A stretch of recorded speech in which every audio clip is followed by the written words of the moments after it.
The autumn rain drummed against the windows of Riverside Memorial Chapel as I adjusted my navy dress uniform one final time. At 34, Captain David Chen had attended too many military funerals, but this one was different. This was personal. Through the chapel's stained glass windows, I could see family members arriving in expensive cars, their designer clothes a stark contrast to the somber October morning in Chicago. My reflection stared back from the mirror in the chapel's small preparation room. The uniform was crisp, every ribbon perfectly aligned, but it was the simple platinum band on my left ring finger that would change everything today. Before we jump back in, tell us where you're tuning in from, and if this story touches you, make sure you're subscribed, because tomorrow, I've saved something extra special for you. 6 years. 6 years since my sister Melissa had looked me in the eye and told me I wasn't welcome, at the most important day of her life. 6 years since she'd chosen her jealousy over family.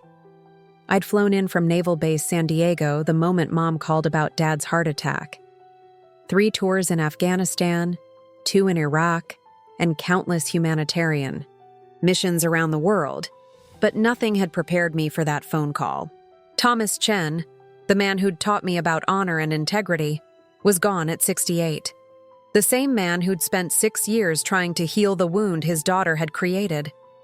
The irony wasn't lost on me. The last time I'd been scheduled to walk through these chapel doors was for Melissa's wedding in 2018. Instead, I'd spent that weekend alone in my base apartment, watching Netflix and trying to understand how my own sister could see my military service as a threat. "You're too handsome in your uniform, David," she'd said during our final phone call before her wedding. Her voice had that sharp edge it always got when she felt threatened. "Bradley's groomsmen are all regular guys from his accounting firm, and you'll make them look like schlubs. Plus, everyone will be staring at you instead of focusing on me. I can't have that on my day." I'd tried reasoning with her. "Mel, I'm your brother. I've been deployed for 18 months. I just want to celebrate with you." "Find something else to wear then. Civilian clothes, nothing military. My dress uniform is appropriate for a formal wedding. Dad specifically asked me to wear it for the photos." "Well, Dad doesn't get to decide what's appropriate for my wedding." Her voice had turned ice cold. "Look, David, I've worked too hard planning this perfect day to have it ruined by people talking about my war hero brother instead of the bride. Either come in regular clothes and blend into the background, or don't come at all." The ultimatum hit like a slap. "You're seriously uninviting me from your wedding because you think I'll look too good? I'm giving you a choice. Your ego or my happiness." I'd chosen my dignity. She'd chosen her insecurity. That conversation had cost us 6 years of brotherhood. 6 years of missed birthdays, holidays, and family moments. 6 years during which my life had transformed in ways Melissa couldn't possibly imagine. As I straightened, my ribbon rack, muscle memory kicked in from years of military precision, bronze star with V device for heroism under enemy fire. Purple heart from that IED blast outside Kandahar that should have killed me. Navy Cross for leading a rescue mission that saved 37 civilians. Each ribbon told a story of service and sacrifice that Melissa had seen only as competition for attention. But it wasn't the medals that had changed everything. It was what I'd learned during those long deployments about leadership, innovation, and seeing opportunities where others saw only problems. Late nights in forward operating bases, I'd studied business strategy and technology trends. While my unit slept, I'd been building something bigger than myself. My phone buzzed with a text from my business partner, Jake Martinez. "Investors signed this morning. 50 Malware's Series B confirmed. Pentagon contract approved. Congratulations, Captain. Your dad would be so proud." I smiled despite the circumstances. Dad had always believed in my potential, even when Melissa saw only a threat to her spotlight. Chronotech Solutions, the cybersecurity company I'd founded with my military savings, had just become one of the fastest-growing defense contractors in the country. We'd developed encryption technology that was now protecting military communications worldwide. The military had taught me discipline and strategic thinking. Entrepreneurship had taught me that sometimes the biggest battles are fought in boardrooms, not battlefields. And family tragedy had taught me that success means nothing without people to share it with. Through the chapel window, I spotted a familiar figure stepping out of a Mercedes C-Class. Melissa. Even from a distance, I could see she was still the same. Perfectly styled blonde hair despite the rain, designer black dress that probably cost more than most people's monthly salary, that confident walk that said she owned whatever room she entered. She had no idea that the brother she'd discarded 6 years ago was now worth more than everyone at this funeral combined. Behind her came Bradley, her husband of 6 years. Nice guy, actually. Certified public accountant with a receding hairline, and the kind of gentle demeanor that probably attracted Melissa after years of competing with her war hero brother. Their 2 kids, my nephew and niece I'd never met, climbed out of car seats with the careful assistance of what looked like a nanny. This wasn't about money or success, though. This was about family, about the hole that had been torn in, our lives when Melissa chose pride over love.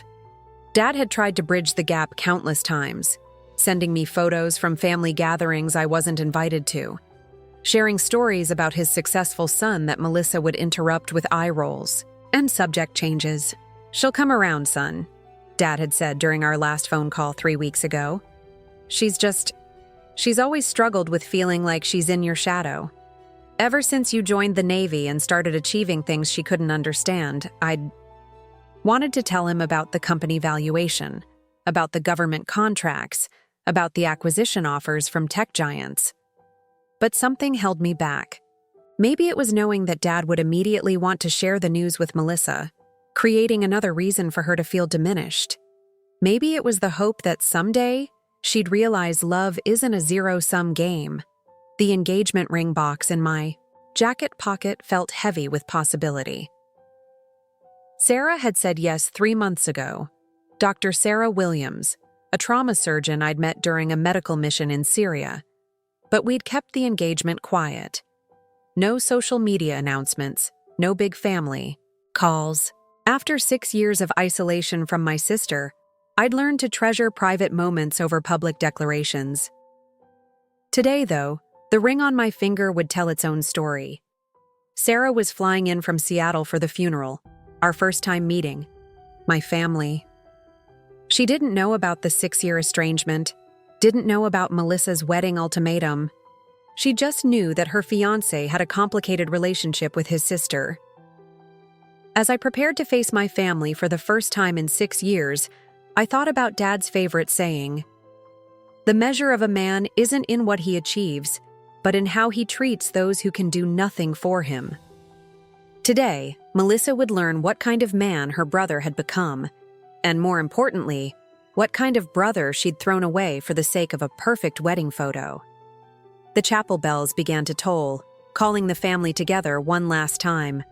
6 years of silence were about to end, and my sister had no idea that the brother she'd dismissed was about to change her entire understanding of success, family, and the cost of choosing pride over love.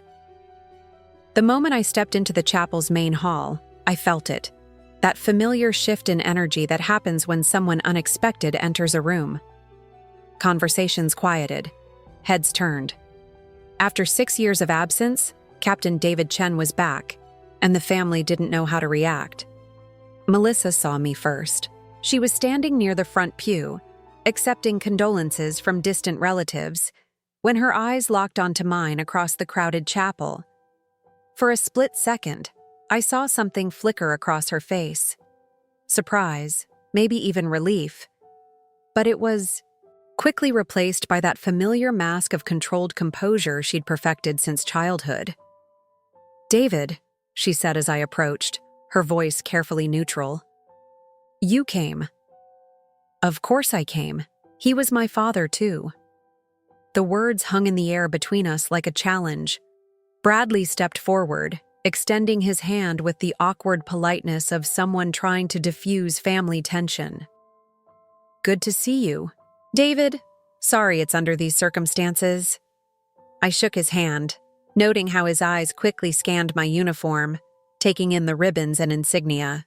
Preparing and narrating this story took us a lot of time, so if you are enjoying it, subscribe to our channel. It means a lot to us. Now back to the story. Behind him, two small children peered out shyly.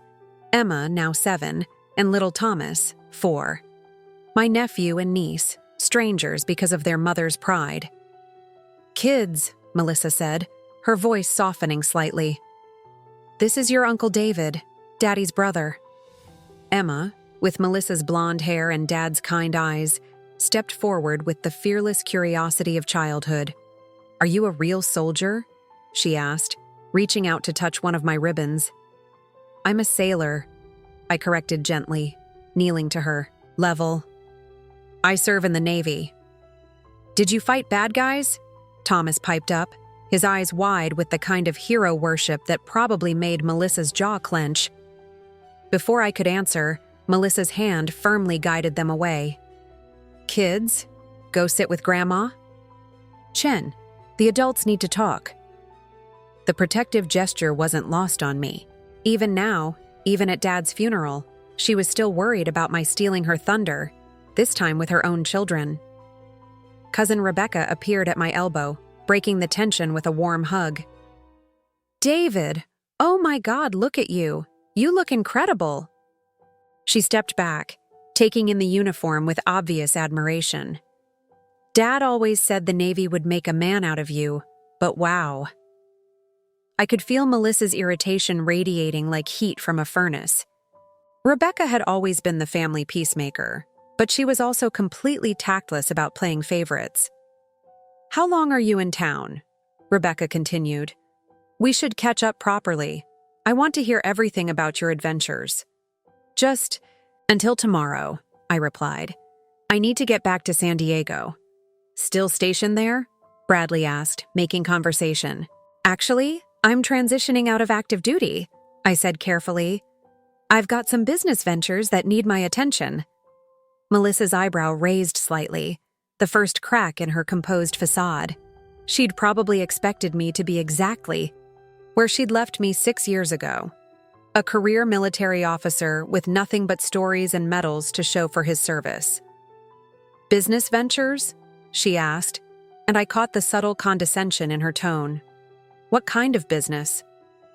Before I could answer, a commotion at the chapel entrance drew everyone's attention.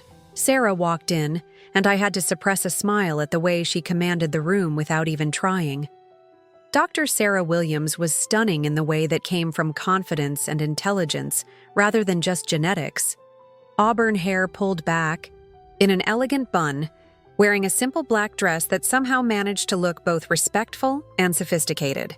She spotted me immediately and made her way over, weaving through the crowd with the grace of someone accustomed to high-pressure situations.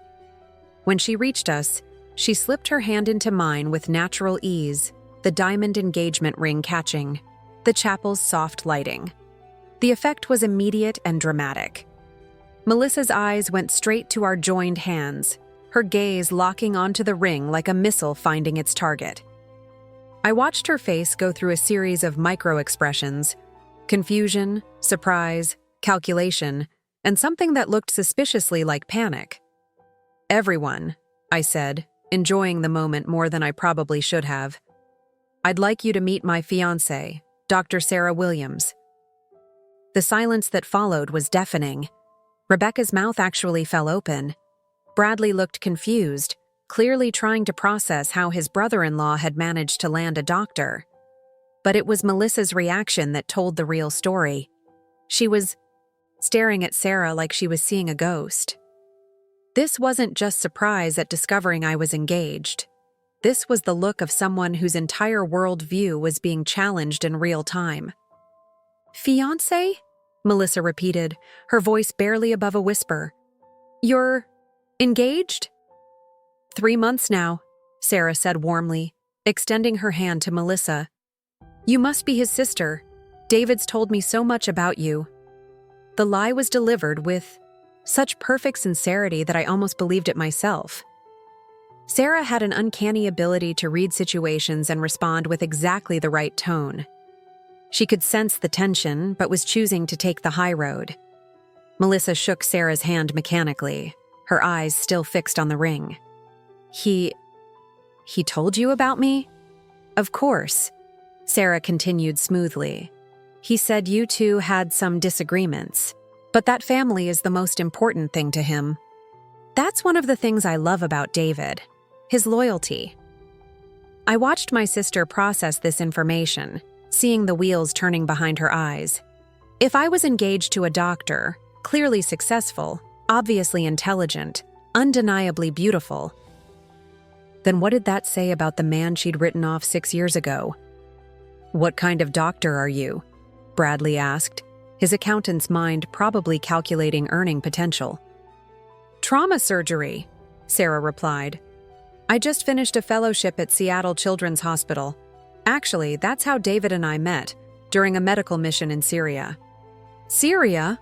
Rebecca gasped. You were in Syria together? Sarah nodded, her hand tightening slightly in mine. David was leading a humanitarian mission providing medical support to refugee camps. I was part of the surgical team. He saved my life, actually. This was news to me. We'd never talked about it in those terms, but I could see how she might frame it that way. During a rocket attack on our field hospital, I'd pulled her out of a collapsing tent. Standard emergency response, nothing heroic about it. But the way Sarah told it, with that soft smile and the obvious affection in her voice, it sounded like something out of a movie. I could practically see Melissa's mental image of her show-off brother reshaping itself in real time. That's quite a story, Melissa said, her voice tight with something I couldn't quite identify. And you're getting married when? We haven't set a date yet, I replied. With my business commitments and Sarah's fellowship, we're taking our time with the planning.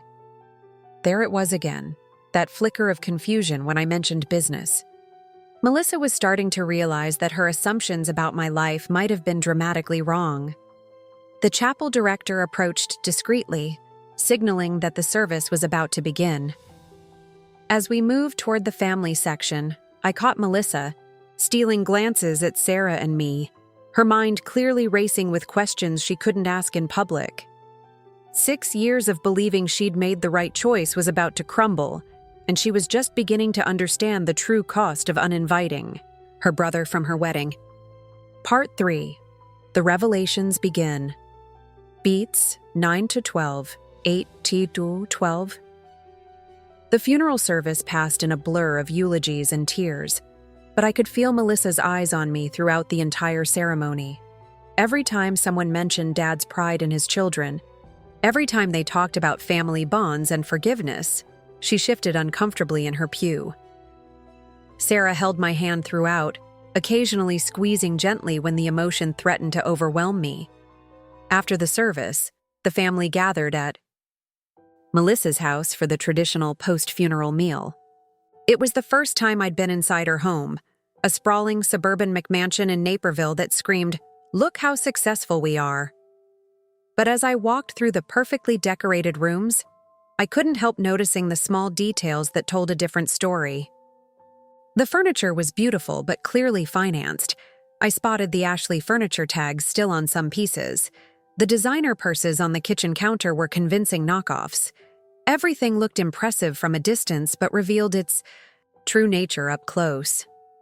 Bradley was playing the gracious host, offering drinks and making small talk, but I could see the stress lines around his eyes.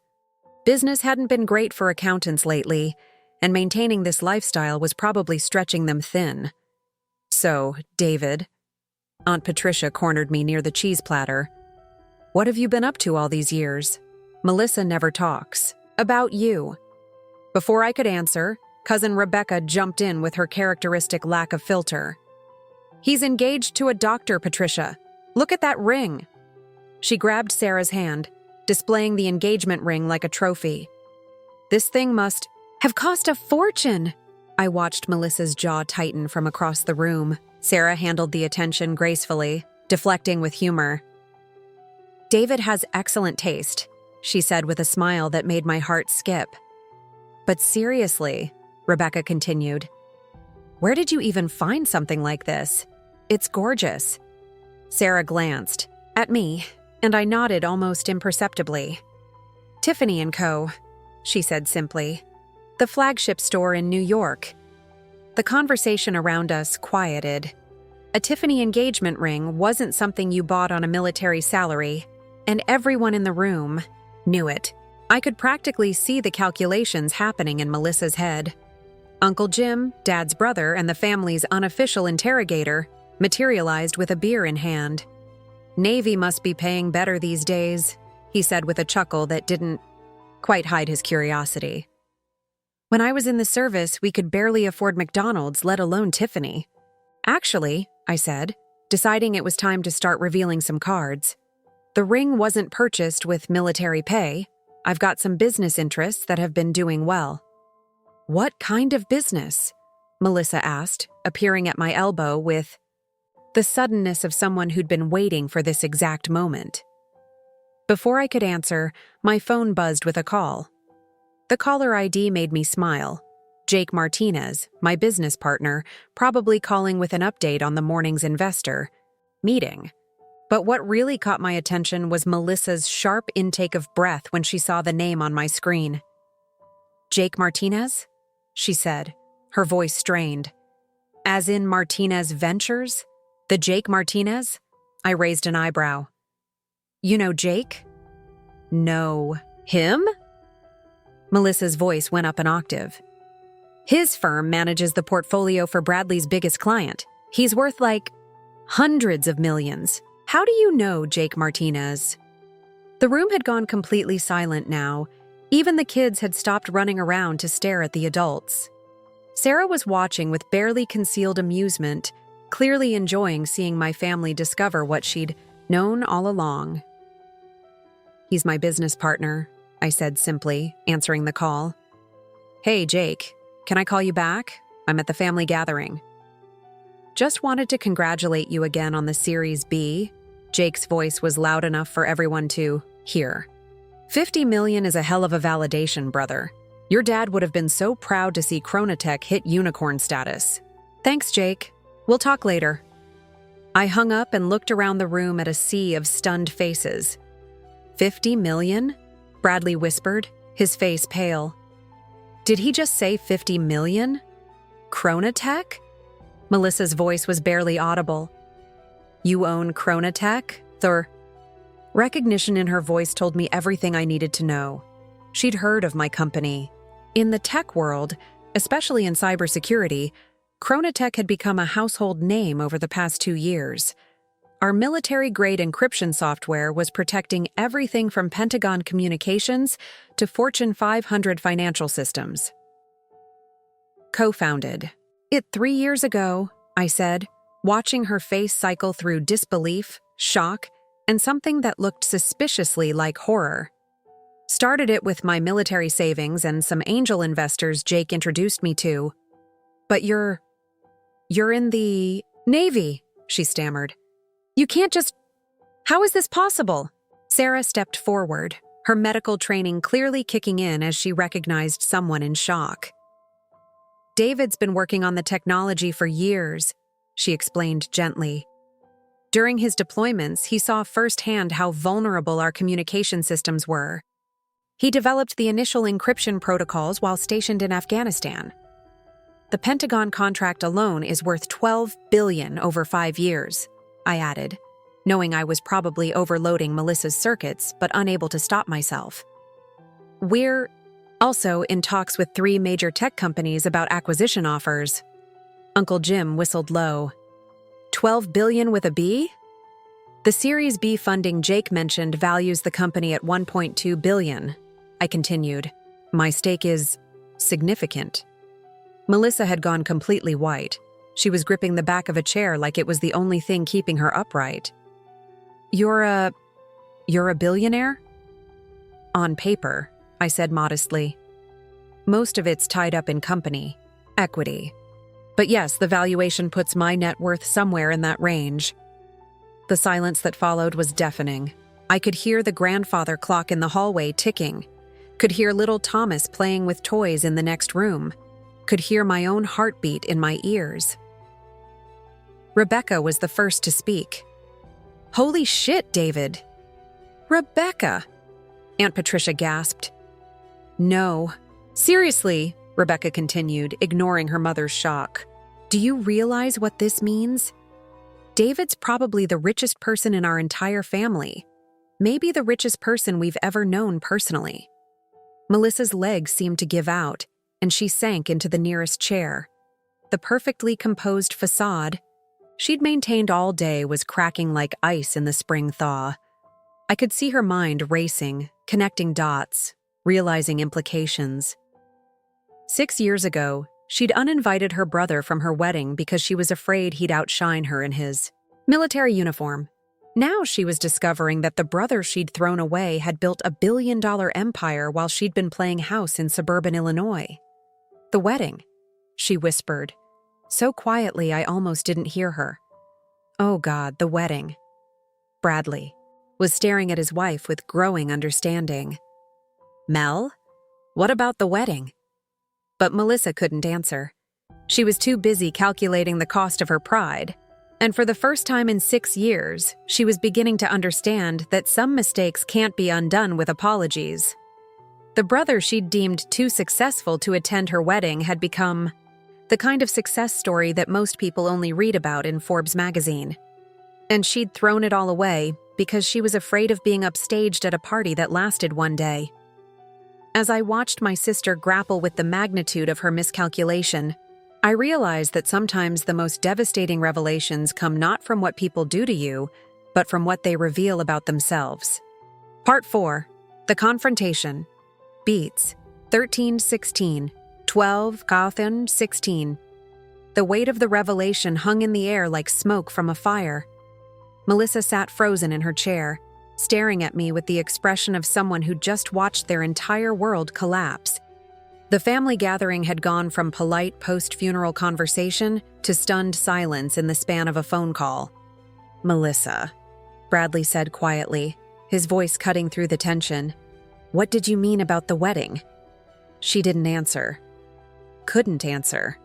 Her eyes were locked on mine with a mixture of horror and dawning comprehension that was almost painful to watch. Aunt Patricia, never one to let sleeping dogs lie, stepped forward. "What wedding? What are you talking about, Melissa?" I could have let it go, could have changed the subject, spared my sister the public humiliation that was about to unfold. But 6 years of holidays spent alone? 6 years of watching Dad's heart break? Every time family gatherings were mentioned, 6 years of being erased from my own family's story. It all crystallized into a moment of reckoning. "She uninvited me from her wedding," I said quietly. 6 years ago. The gasp from Aunt Patricia was audible. Uncle Jim's beer bottle stopped halfway to his mouth. Rebecca's eyes went wide with shock. "You did what?" Uncle Jim's voice boomed across the room. "You uninvited your own brother from your wedding?" "It wasn't like that," Melissa whispered, but her voice lacked conviction. "What was it like then?" I asked, my tone remaining calm despite the storm building inside me. "Please, explain to everyone what it was like." Bradley was staring at his wife with growing confusion and concern. "Mel, you told me David was deployed and couldn't make it to the wedding." "I was deployed," I confirmed, "but I got emergency leave specifically to attend my sister's wedding. Flew all the way from Afghanistan to Chicago." "Then why?" Bradley started, but the pieces were clicking into place. His accountant's mind was connecting the dots, and he didn't like the picture emerging. Melissa finally found her voice, though. It came out strangled and defensive. "You don't understand the pressure I was under. Planning a perfect wedding, making sure everything was exactly right." "So you decided your brother couldn't be part of it?" Rebecca's voice was sharp with disbelief. "David flew home from a war zone and you told him not to come?" "He would have. Everyone would have been looking at him instead of me," Melissa said, the words tumbling out in a rush. In his dress uniform with all those medals, looking like some kind of hero while Bradley's groomsmen were just normal guys. The silence that followed was deafening. Sarah's hand found mine, squeezing gently in support. I could feel her anger radiating despite her composed exterior. As a trauma surgeon who'd worked in conflict zones, she understood exactly what it meant to get emergency leave from a deployment. So let me get this straight, Uncle Jim said slowly, his voice deadly quiet. Your brother was serving our country in Afghanistan, risked his life to get emergency leave to celebrate your wedding, and you told him not to come because he might look too good? It wasn't about looking good, Melissa protested weakly. It was about the attention. Everything was supposed to be perfect. Perfect! Rebecca's voice was rising. You destroyed your relationship with your brother for a perfect wedding photo? Bradley was staring at his wife like he'd never seen her before. Melissa, tell me this isn't true. Tell me you didn't really do this. But Melissa couldn't meet his eyes. The woman who'd spent 6 years justifying her decision to herself was finally hearing it reflected back through other people's voices, and it sounded as petty and cruel as it actually was. Dad never got over it, I said quietly. Every family gathering, every holiday, he'd ask me to try reaching out to you again. He died hoping we'd reconcile. Don't, Melissa whispered, tears finally starting to fall. Don't put that on me. I'm not putting anything on you, I replied. I'm just stating facts. Dad spent 6 years trying to heal a wound you created because you were afraid your war veteran brother might get compliments at your wedding. Little Emma appeared in the doorway, drawn by the raised voices. Mommy, why is everyone yelling? Why is Uncle David making you cry? The innocent question cut through the tension like a knife. Here was my 7-year-old niece, seeing her uncle for the first time, witnessing her mother's breakdown without understanding any of the context. Sarah immediately moved toward Emma with the natural instincts of someone who worked with children. Hey, sweetheart, she said gently. The grown-ups are just having a difficult conversation. Why don't you go play with Thomas for a few more minutes? But Emma's presence had shifted something fundamental in the room. This wasn't just about Melissa and me anymore. It was about the children who'd grown up without knowing their uncle, about the family bonds that had been severed by pride and jealousy. 6 years, Bradley said quietly, still staring at his wife. 6 years you let me believe he chose not to come to our wedding. 6 years you've been avoiding family events, making excuses about why we couldn't visit David or invite him to the kids' birthdays. Bradley, please, Melissa started, but he held up a hand. No, Mel. This is... He ran his hands through his thinning hair. This is so much worse than anything I imagined. I thought maybe you two had a fight about politics or money or something. Normal siblings fight about. But this? You destroyed your family because you were jealous of your brother's military service? I wasn't jealous, Melissa protested, but the words sounded hollow even to her. Then what would you call it? I asked. What do you call uninviting your brother from your wedding because you're afraid he'll look too impressive in his military uniform? The question hung in the air like an accusation. Around the room, family members were processing not just the original betrayal, but the 6 years of lies that had followed. The excuses Melissa had made for my absence at family gatherings, the stories she'd told to justify the estrangement, the way she'd let everyone believe I was the one who'd chosen to stay away. I made a mistake, Melissa whispered finally, her voice breaking. I made a terrible mistake. Yes, I said simply. You did. The question is, what are you going to do about it? But as I looked at my sister, really looked at her, sitting in her financed McMansion wearing knockoff designer clothes, crying over the billion-dollar brother she'd thrown away for the sake of one perfect day, I realized that some mistakes create consequences that can't be undone by apologies alone. The brother she'd uninvited to avoid being upstaged had become more successful than she'd ever dreamed possible. And now, 6 years later, she was discovering that the cost of her pride had been higher than she could ever afford to pay. Part 5. The Reckoning. Beats. 17 to 20. 16 to 20. Sao. The silence stretched on for what felt like an eternity. Melissa sat crumpled in her chair, mascara streaking down her cheeks, while the family processed the magnitude of what she'd done. 6 years of lies. 6 years of keeping her children from knowing their uncle. 6 years of letting Dad suffer while she protected her pride. Bradley was the first to move. He stood up slowly, his face pale with a mixture of anger and disbelief. "I need some air," he said quietly, then looked directly at me. "David, would you mind if we talked privately?" I nodded and followed him out to the backyard, leaving Melissa to face the family's stunned silence. The October air was crisp, carrying the scent of fallen leaves and the promise of winter. "I owe you an apology," Bradley said immediately, his hands shaking slightly as he lit a cigarette, a habit I didn't know he had. 6 years I've been believing her version of events. 6 years I've been thinking you were the problem. "You didn't know," I said simply. "But I should have."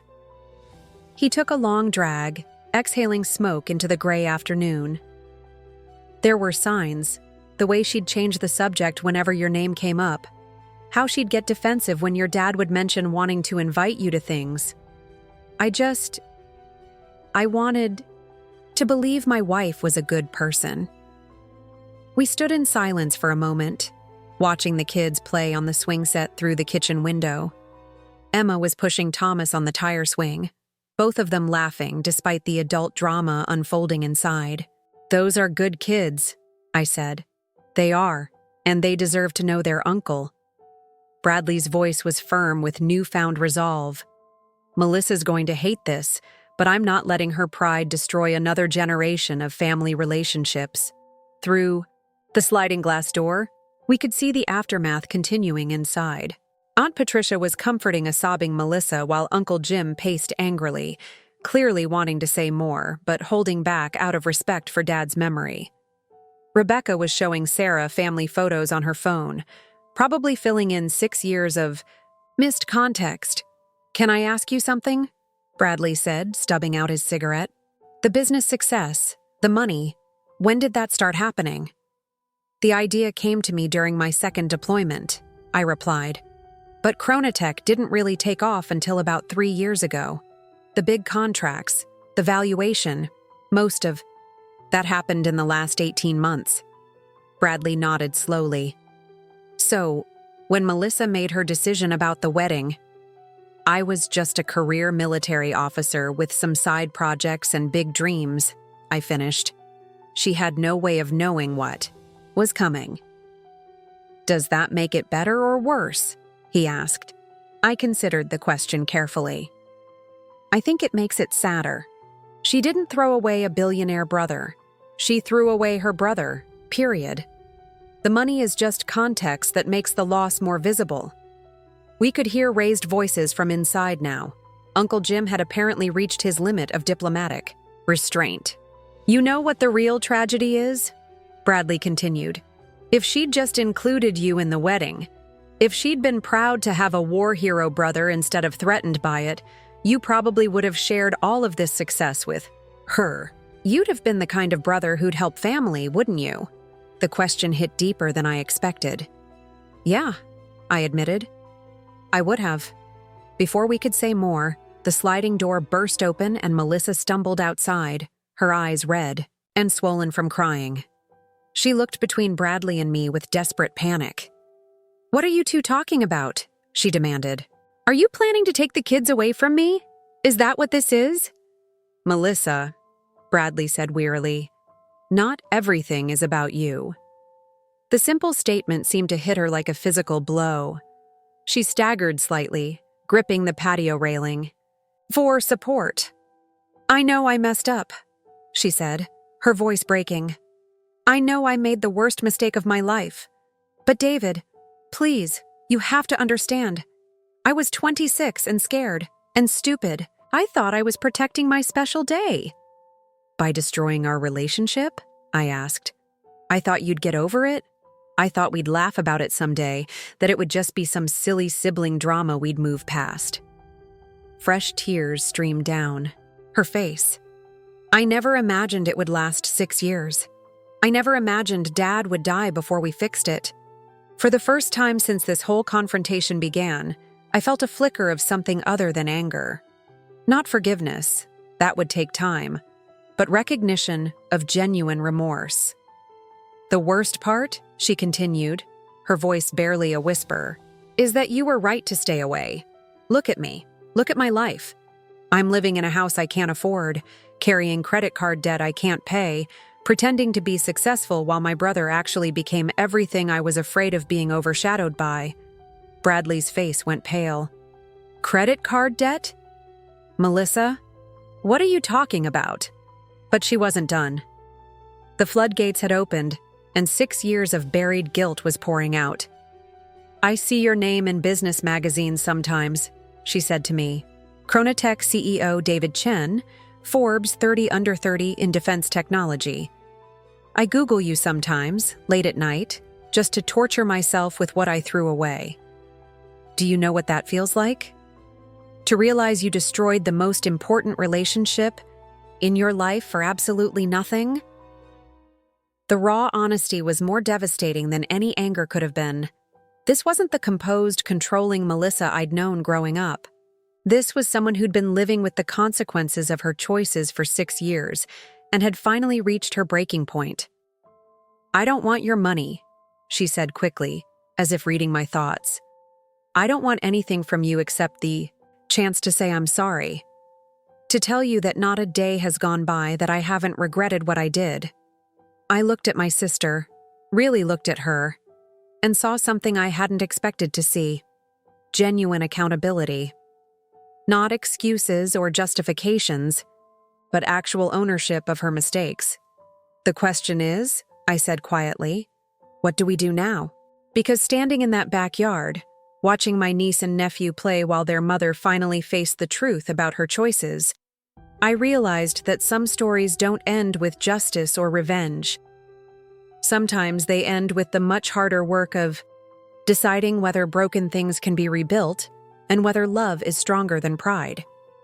The answer to that question would determine not just my future with Melissa, but the kind of man I wanted to be, and the kind of uncle I wanted to become. Part 6. The Resolution. Beats 21-24 20-24 bout. 3 months later, I stood in the mirror of my San Diego penthouse, adjusting my tie for what felt like the 100th time. Today was the day I'd been both anticipating and dreading since that October afternoon in Chicago. Today, Sarah and I were getting married, and for the first time in 6 years, my entire family would be in the same room. The decision to invite Melissa hadn't been easy. After the funeral, Sarah and I had spent countless hours talking about forgiveness, family, and the kind of life we wanted to build together. It was Sarah, with her surgeon's precision for cutting through complexity, who'd helped me see the choice clearly. The question isn't whether she deserves forgiveness, she'd said one evening as we walked along La Jolla Beach. The question is whether you deserve to be free from carrying this anger for the rest of your life. A knock at the door interrupted my nervous fidgeting. Jake Martinez entered, resplendent in his role as best man, carrying 2 glasses of champagne. Thought you might need this, he said, handing me a glass. How are you feeling? Like I'm about to get married to the most incredible woman in the world, I replied, then paused.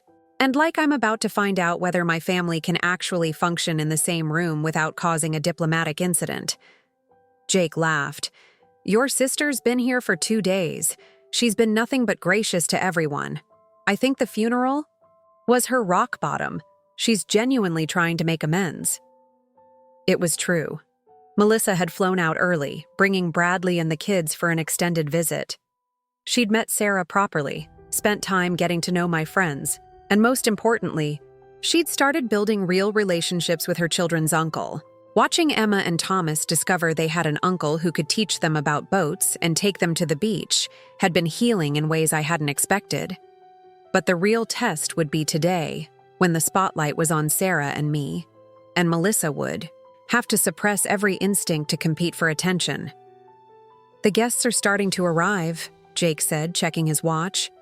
"Your mom is crying happy tears already, and Uncle Jim keeps telling everyone about your billion-dollar wedding like he personally invested in Chronotech."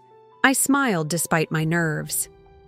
The wedding was being held at the Hotel del Coronado, with a reception overlooking the Pacific Ocean. Sarah had wanted something elegant, but not ostentatious. Her words were, "Impressive enough to make your sister realize what class actually looks like, but tasteful enough that she can't claim we're showing off." My phone buzzed with a text from Melissa. "Just wanted you to know, Emma asked if she could be the flower girl at your next wedding too. She's already planning Uncle David and Aunt Sarah's family. You've got yourself a little wedding coordinator." The message was followed by a photo of Emma in her flower girl dress, practicing her walk down the hallway of the hotel with Thomas trailing behind as the ring bearer, both kids beaming with excitement. For 6 years, I'd missed being part of these children's lives. Now Emma was calling Sarah Aunt Sarah like they'd known each other forever, and Thomas had started asking when Uncle David was going to teach him how to drive a boat. The healing wasn't complete, might never be complete, but it was real. Another knock brought Sarah's maid of honor, Dr. Jennifer Walsh, peering around the door. "David, Sarah wants to see you for a minute before the ceremony. Private moment." I found Sarah in the bridal suite, radiant in a simple but stunning dress that somehow managed to be both elegant and perfectly suited for a beach wedding. She was looking out at the ocean, and for a moment I just watched her, still amazed that this incredible woman had chosen to build a life with me. "Having second thoughts?" I asked, only half joking. She turned and smiled, the kind of smile that had first caught my attention in that field hospital in Syria. "Never. But I wanted to give you something before we do this officially." She handed me a small wrapped box. Inside was a simple silver cufflink set, but when I looked closer, I realized they were engraved with coordinates. "Syria," she explained. "The exact location where we met. I figured if we're going to build a life together, we should remember where it started. Even though that place represents some of the worst humanity has to offer. Especially because of that," she said, adjusting my tie with the confident hands of someone who'd performed surgery in war zones. "That's where we learned that love can grow even in the most broken places. That people can choose to heal instead of hurt. That family can be rebuilt, even after it's been destroyed." Through the window, I could see the wedding guests gathering. On the beach, Melissa was helping Emma with her flower basket while Bradley chased Thomas around the sand. My mom was dabbing her eyes with tissues while Uncle Jim regaled a group of my Navy buddies with stories about the old days. Sarah's family was mingling easily with mine, creating the kind of blended celebration we'd hoped for. "Ready?" Sarah asked. "More than ready." As we prepared to join our families on the beach, I thought about the journey that had brought us here. 6 years ago, I'd been uninvited from a wedding because my sister feared I would overshadow her special day. Today, I was getting married, and that same sister was ensuring our flower girl understood the importance of walking slowly and scattering petals evenly. The difference wasn't just in circumstances, it was in the people we'd all chosen to become. The ceremony was perfect in the way that real moments are perfect, not because everything went according to plan, but because the love was genuine and the family was whole. When Emma tripped slightly during her flower girl walk, and Thomas forgot to actually carry the rings, when Uncle Jim's phone rang during the vows, and when Melissa started crying during Sarah's speech about finding family in unexpected places, it all felt exactly right. But the moment that mattered most came during the reception, when Melissa approached the microphone during the toasts. The room went quiet, everyone knowing the history, wondering what she might say.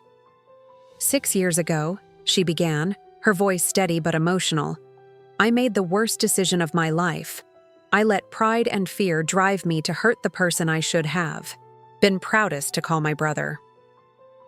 Today, watching David marry Sarah, seeing the man he's become and the life he's built, I'm reminded that real love, whether it's between siblings or spouses, isn't about competing for attention. It's about celebrating each other's light instead of fearing it might dim your own. She raised her glass, tears streaming down her face but her voice strong. To David and Sarah, may your marriage be everything mine should have been. A celebration of love that makes everyone around you feel more blessed, not less. The toast brought down the house, but more importantly, it brought closure to a story that had defined our family for 6 years. Later that evening, as Sarah and I danced to our first song as husband and wife, she whispered in my ear, "Think your sister learned her lesson?" I looked over at Melissa, who was dancing with Bradley, while Emma and Thomas spun around them in their own interpretive dance, all of them laughing. "I think we all did," I replied, because sometimes the best revenge isn't proving someone wrong. It's proving that love is stronger than pride, that forgiveness is more powerful than resentment, and that the best way to win is to help everyone else win too. The brother who'd been deemed too good for one wedding had learned that being good enough wasn't about what you achieve. It was about who you choose to become when life gives you the power to choose between justice and grace. And in the end, grace had won. Part 7. The Legacy. Epilogue, 24/28. 2 years after the wedding, I stood in the boardroom of Chronotech's new Chicago headquarters, looking out at the skyline Dad used to point out to me as a kid. The irony wasn't lost on me. I'd moved the company's Midwest operations to Chicago specifically to be closer to family. The brother who'd been exiled from his hometown had returned as one of its most successful residents. Sarah entered the conference room carrying our 6-month-old daughter, Grace, who immediately reached for me with the kind of unconditional love that puts everything else in perspective. Being a father had changed me in ways I never expected. Every decision now filtered through the question of what kind of world I was building for my daughter. "The family's here," Sarah said, settling, Grace in her carrier. Melissa's been pacing the lobby for 10 minutes, practically vibrating with excitement. Today was the day we were announcing the Thomas Chen Foundation, a nonprofit focused on providing educational opportunities for military families and veterans transitioning to civilian careers. Half of my Chronotech equity, roughly $600 million, would fund the foundation in perpetuity. It was named after Dad, but the real inspiration had come from watching how family wounds could heal when people chose grace over grievance. The elevator dinged, and voices filled the hallway. Emma, now 9, burst through the conference room door first, her confidence a perfect blend of her mother's determination and her newfound security in being loved unconditionally by her uncle. "Uncle David," she announced dramatically, "Mom says, you're giving away more money than some countries have." "Emma," Melissa scolded, but she was laughing. The transformation in my sister over the past 2 years had been remarkable. The anxious, competitive woman who'd uninvited her brother from her wedding had evolved into someone genuinely comfortable with other people's success. Thomas, now 6, was more interested in his baby cousin than in foundation announcements. "Can Grace play trucks yet?" he asked seriously, as if this was a crucial developmental milestone. "Give her a few more months," I said, ruffling his hair. "But I'll make sure she has the best truck collection in Chicago when she's ready." Bradley appeared next, looking every inch the successful businessman he'd become since joining Chronotech's financial team. Giving my brother-in-law a senior position had been one of my better decisions. His attention to detail and ethical standards had helped the company navigate its explosive growth without losing its soul. "The press is downstairs," he reported. CNN, Forbes, Chicago Tribune. They're calling it the largest single charitable commitment by a veteran in U.S. history. Mom entered last, carrying a framed photo I hadn't seen in years. It was from Emma's 3rd birthday party, one of the last family gatherings before Melissa's wedding drove the wedge between us. In the photo, Dad was holding toddler Thomas while I had Emma on my shoulders. We were all laughing at something, Uncle Jim had said, looking like the close family we'd been before pride got in the way. "I thought you might want this for your office," Mom said, her eyes misty. "Your father would be so proud of what you've built, not just the company, but the family. The family." That was the real success story, wasn't it? Not the billion-dollar valuation or the government contracts or the recognition from Silicon Valley. The real victory was that Emma and Thomas would grow up knowing their uncle, that Grace would have cousins to play with, that holidays would be spent together instead of apart. "Before we go downstairs," Melissa said, her voice carrying the kind of nervous energy that meant she had something important to say, "I need to tell you all something." She pulled out her phone and opened a news article from that morning. The headline read, "Chronotech CEO's sister speaks out, the brother I almost lost to my own pride." "I gave an interview to Forbes," she explained, looking directly at me. "I told them the whole story, the wedding, the estrangement, what I learned, about the cost of jealousy.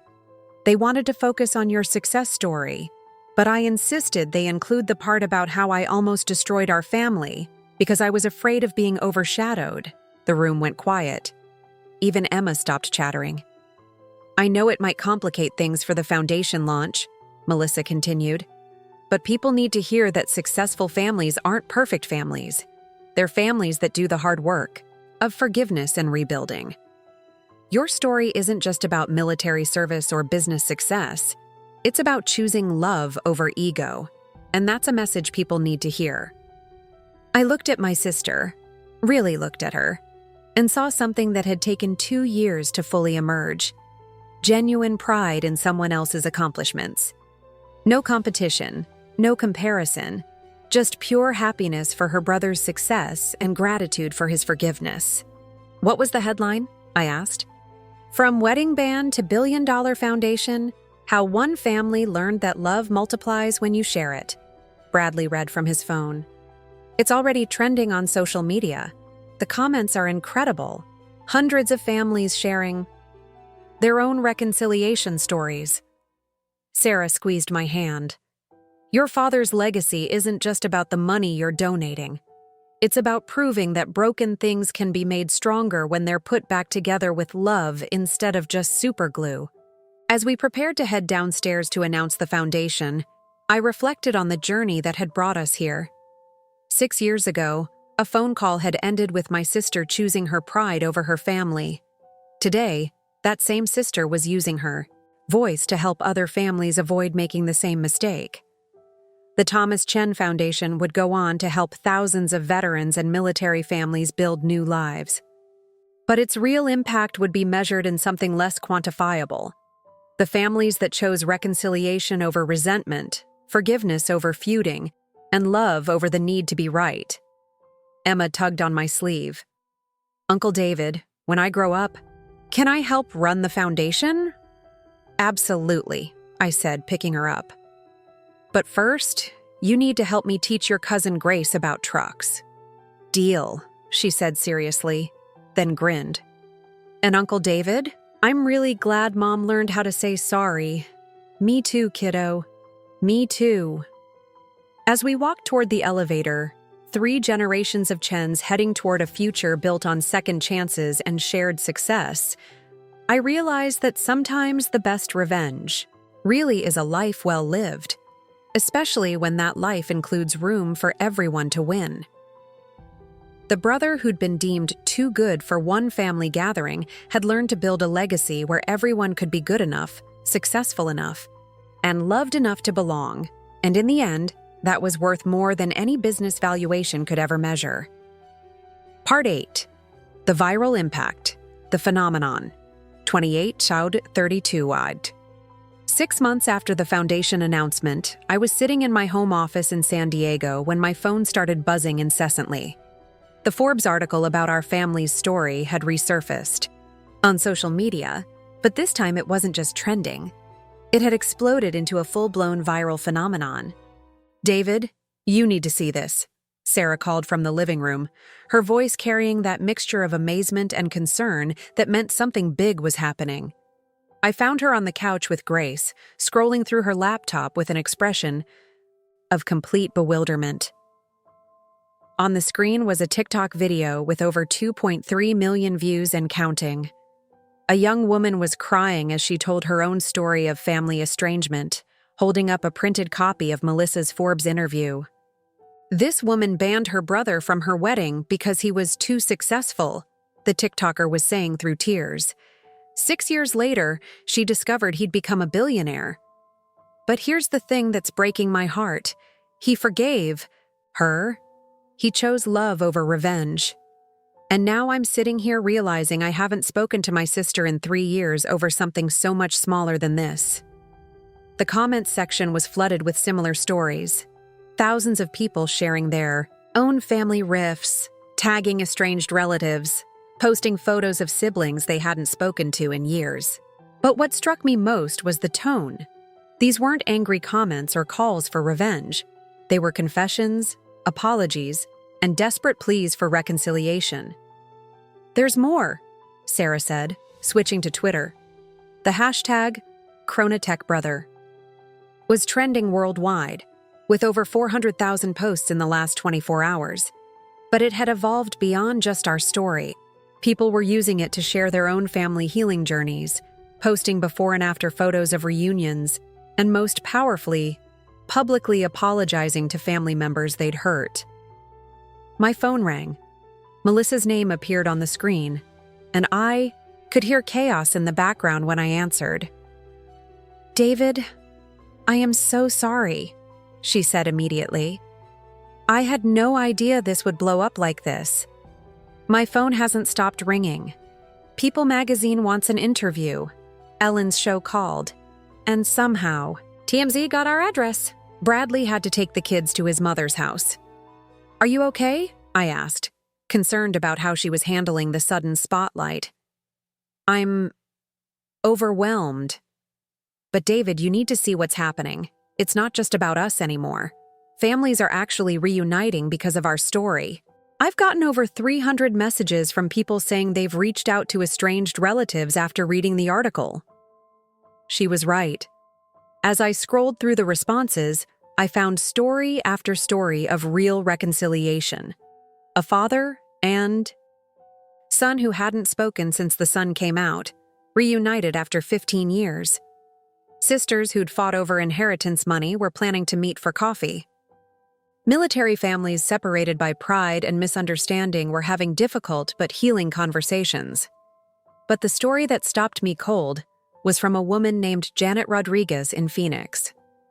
My brother Mike died in Afghanistan in 2019 before. He deployed.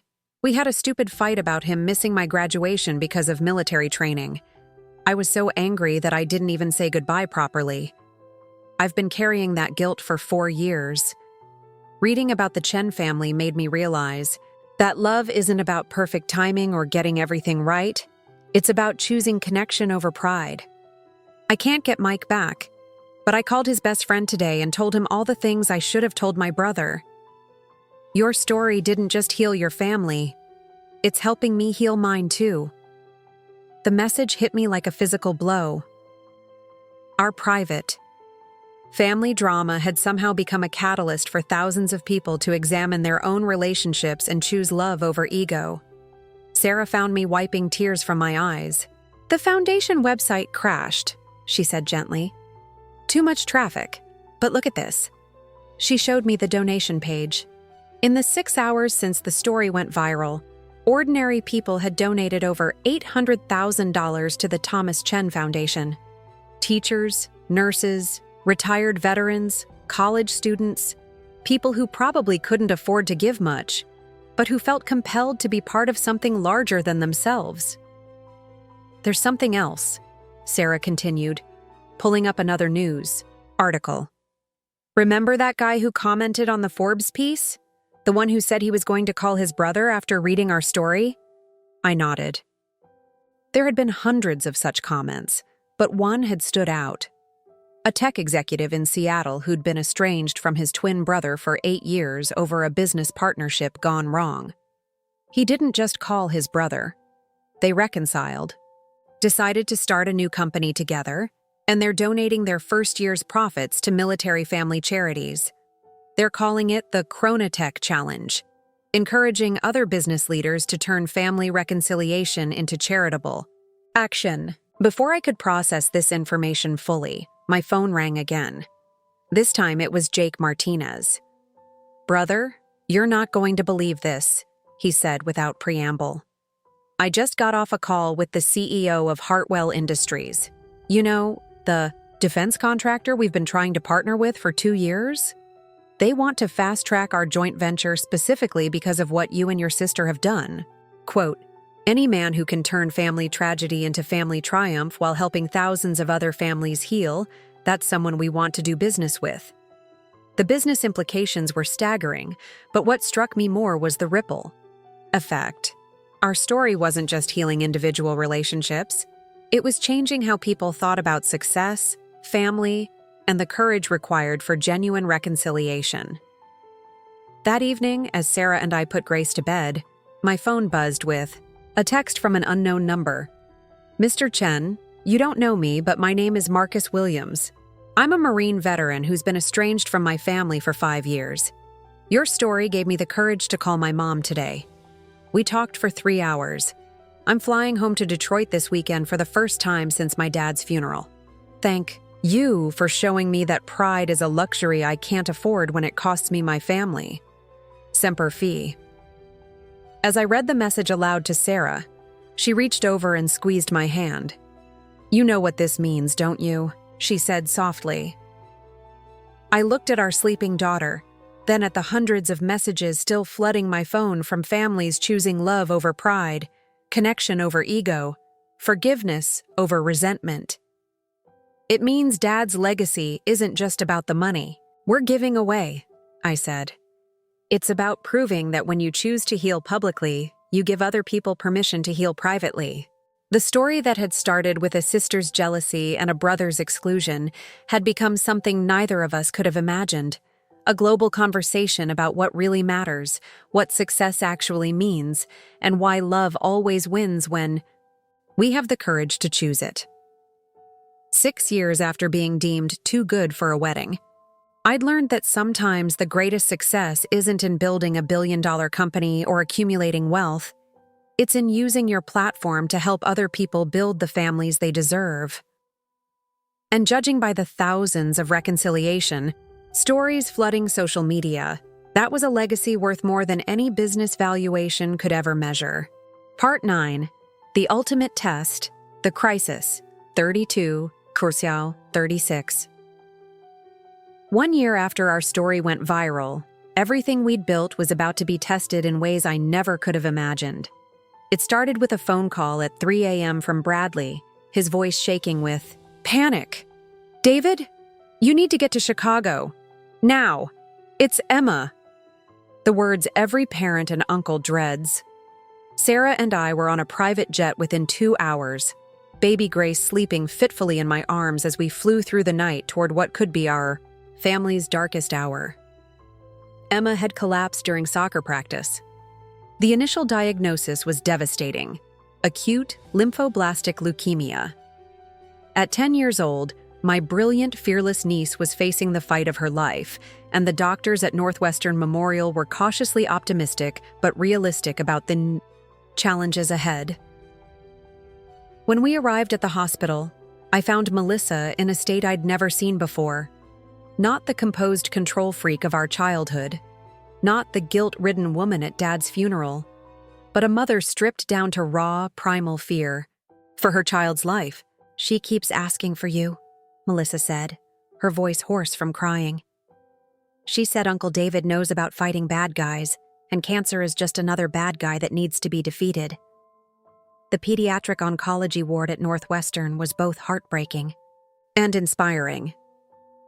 Children with bald heads and IV lines were playing video games, drawing pictures, and laughing despite everything they were enduring. But when I saw Emma in her hospital bed, so small and pale compared to the vibrant girl who'd been planning to help run the foundation someday, something broke inside me. "Uncle David," she said, her face lighting up despite the circumstances. "Mom said you flew here in your own airplane. That's so cool." "I would have flown here on a dragon if that's what it took," I said, sitting beside her bed and taking her small hand in mine. "How are you feeling, kiddo?" "Scared," she admitted, with the brutal honesty of childhood. "But the doctor said I'm going to fight this, just like you fought bad guys in the Navy. Except my bad guys are tiny and stupid and can't even see me coming." Over the next few days, as we waited for more test results and treatment plans, I watched our family respond to crisis in ways that revealed everything about how much we'd truly changed.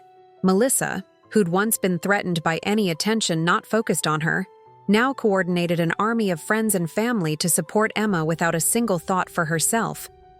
Bradley took leave from Chronotech to be by his daughter's side, and our entire extended family rallied in ways that would have been impossible during our years of estrangement. But it was what happened next that truly tested whether our viral story about family healing was authentic or just good publicity. Dr. Amanda Richardson, Emma's oncologist, explained that while Emma's case was very treatable with standard protocols, there was an experimental treatment being developed at Seattle Children's Hospital that could improve her long-term outcomes significantly. The problem? It was still in clinical trials, with a waiting list months long, and the research was desperately underfunded. The lead researcher, Dr. Patricia Wong, has been trying to secure funding for Phase 3 trials for 2 years, Dr. Richardson explained. Without it, this treatment might not be available for another decade. That night, as I sat in the hospital cafeteria with Sarah, the irony wasn't lost on either of us. Here we were, with resources most families couldn't dream of, facing the same helpless terror that every parent experiences when their child is sick. Money couldn't cure Emma's cancer, but it might be able to accelerate the research that could help her and thousands of other children. "What are you thinking?" Sarah asked, though I could tell she already knew. "I'm thinking about redirecting the Foundation's entire research budget toward pediatric oncology," I said, specifically toward Dr. Wong's work. It meant abandoning our carefully planned military family programs, disappointing thousands of veterans who were counting on our support, and essentially starting over with our charitable mission. But when I looked at Emma sleeping in that hospital bed, the choice was obvious. The next morning, I called Jake Martinez and our foundation board for an emergency meeting via video conference from the hospital. When I explained the situation and my proposal to redirect our entire $50 million annual research budget toward pediatric cancer research, the room went silent.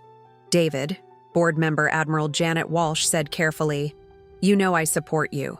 Completely, but we have commitments to military families. Contracts signed, programs launched. We can't just abandon everything." She was right, of course. We had legal obligations, moral commitments to people who were counting on us. But as I looked through the conference room window at Emma coloring in her hospital bed, I realized that all the business wisdom in the world couldn't compete with the simple truth that family comes first. "What if we do both?" Sarah suggested, from beside me. "What if we challenge other tech leaders to match our pediatric research commitment? Make it another viral moment, but this time for kids with cancer?" The idea was brilliant in its simplicity. Instead of abandoning our military family mission, we'd expand our impact by inspiring others to join us in fighting pediatric cancer. Within hours, I was crafting a social media post that would either cement our reputation as authentic philanthropists or expose us as opportunists using a child's illness for publicity. The post was simple: a photo of Emma in her hospital bed, holding a drawing she'd made of stick figures labeled Uncle David, Aunt Sarah, and Baby Grace, with the caption, 2 years ago, our family story went viral because we learned that love is stronger than pride. Today, we're asking you to help us prove that love is stronger than cancer too. Emma and millions of children like her need us to turn our success into their hope. I announced our $50 million commitment to pediatric cancer research and challenged every tech billionaire, Fortune 500 CEO, and successful entrepreneur to match even a fraction of that commitment. But more importantly, I asked ordinary people to share their own stories of children fighting cancer, to make this about more than just money, to make it about community, hope, and the kind of love that moves mountains. The response was immediate and overwhelming. Within 6 hours, we'd raised an additional $30 million from other business leaders. Within 24 hours, the hashtag #TotgerEmmasArmy had generated over $2 million in small donations from people around the world. Tech CEOs were posting their own commitments. Celebrities were sharing Emma's drawing. And most importantly, Dr. Wong's research was suddenly fully funded for the next 5 years. But the real test wasn't whether we could raise money or generate headlines. The real test was whether Emma would respond to treatment, whether our family could handle this crisis with the same grace we'd shown during our reconciliation, and whether the love we'd rebuilt could withstand the ultimate challenge of a child's life hanging in the balance. As I sat beside Emma's bed that night, watching her sleep peacefully for the first time since her diagnosis, I realized that sometimes the most important battles aren't the ones that make you famous. They're the ones that remind you what fame is actually for. The brother who'd been deemed too good for a wedding was about to discover whether he was good enough to help save his niece's life, and whether the family they'd rebuilt was strong enough to face their greatest test together. Part 10. The Final Victory, The Triumph, 36 on 40 Riverside. 18 months later, I stood on the stage of Seattle Children's Hospital, looking out at an audience of researchers, families, and media representatives gathered for the most important announcement of my life. Behind me, a massive screen displayed the results of Dr. Patricia Wong's groundbreaking clinical trial, the study that Emma's Army had funded with over $127 million in donations from around the world. The experimental treatment had exceeded every expectation. Children with acute lymphoblastic leukemia who received the new protocol showed a 94% 5-year survival rate, compared to the previous standard of 85%. More importantly, the treatment dramatically reduced long-term side effects, meaning these children could not only survive their cancer but thrive long after beating it. But the real victory wasn't in the statistics. It was sitting in the front row, grinning at me with the irrepressible energy of a healthy 12-year-old who'd just been declared officially cancer-free. Emma Chen Williams. She'd insisted on hyphenating her name to include Sarah after my wife had spent countless hours teaching her about marine biology during chemo sessions was not just a survivor. She was a warrior who'd emerged from battle stronger, wiser, and more determined than ever to change the world. Ladies and gentlemen, I began, my voice carrying across the packed auditorium. 2 years ago, a little girl in Chicago drew a picture of her family while lying in a hospital bed, fighting for her life. That drawing started a movement that has revolutionized pediatric cancer treatment and saved thousands of children worldwide. Today, I'm proud to announce that Emma's fight is officially over, and her victory belongs to all of us. The applause was thunderous. But what moved me most was seeing Melissa in the audience, tears streaming down her face as she watched her daughter represent hope for families around the world. The woman who'd once been threatened by her brother's success was now his most vocal supporter, using her own platform as a pediatric cancer advocate to amplify the foundation's work. Bradley, now serving as the foundation's chief financial officer, had helped us distribute over $300 million to children's hospitals globally. His background in accounting had proven invaluable in ensuring every donated dollar reached the children who needed it most. But the real transformation had been in our family dynamics. The crisis had revealed something beautiful. When faced with what truly mattered, every petty jealousy, Every competitive instinct, every trace of the old dysfunction had simply evaporated.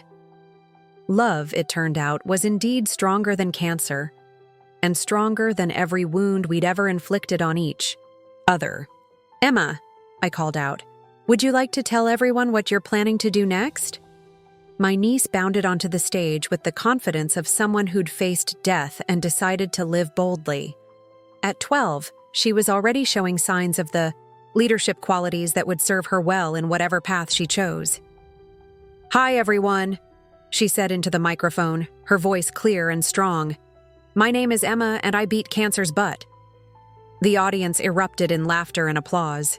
"But seriously," she continued, suddenly mature beyond her years, "I want to thank Uncle David and Aunt Sarah and my amazing parents and everyone who donated to help kids like me.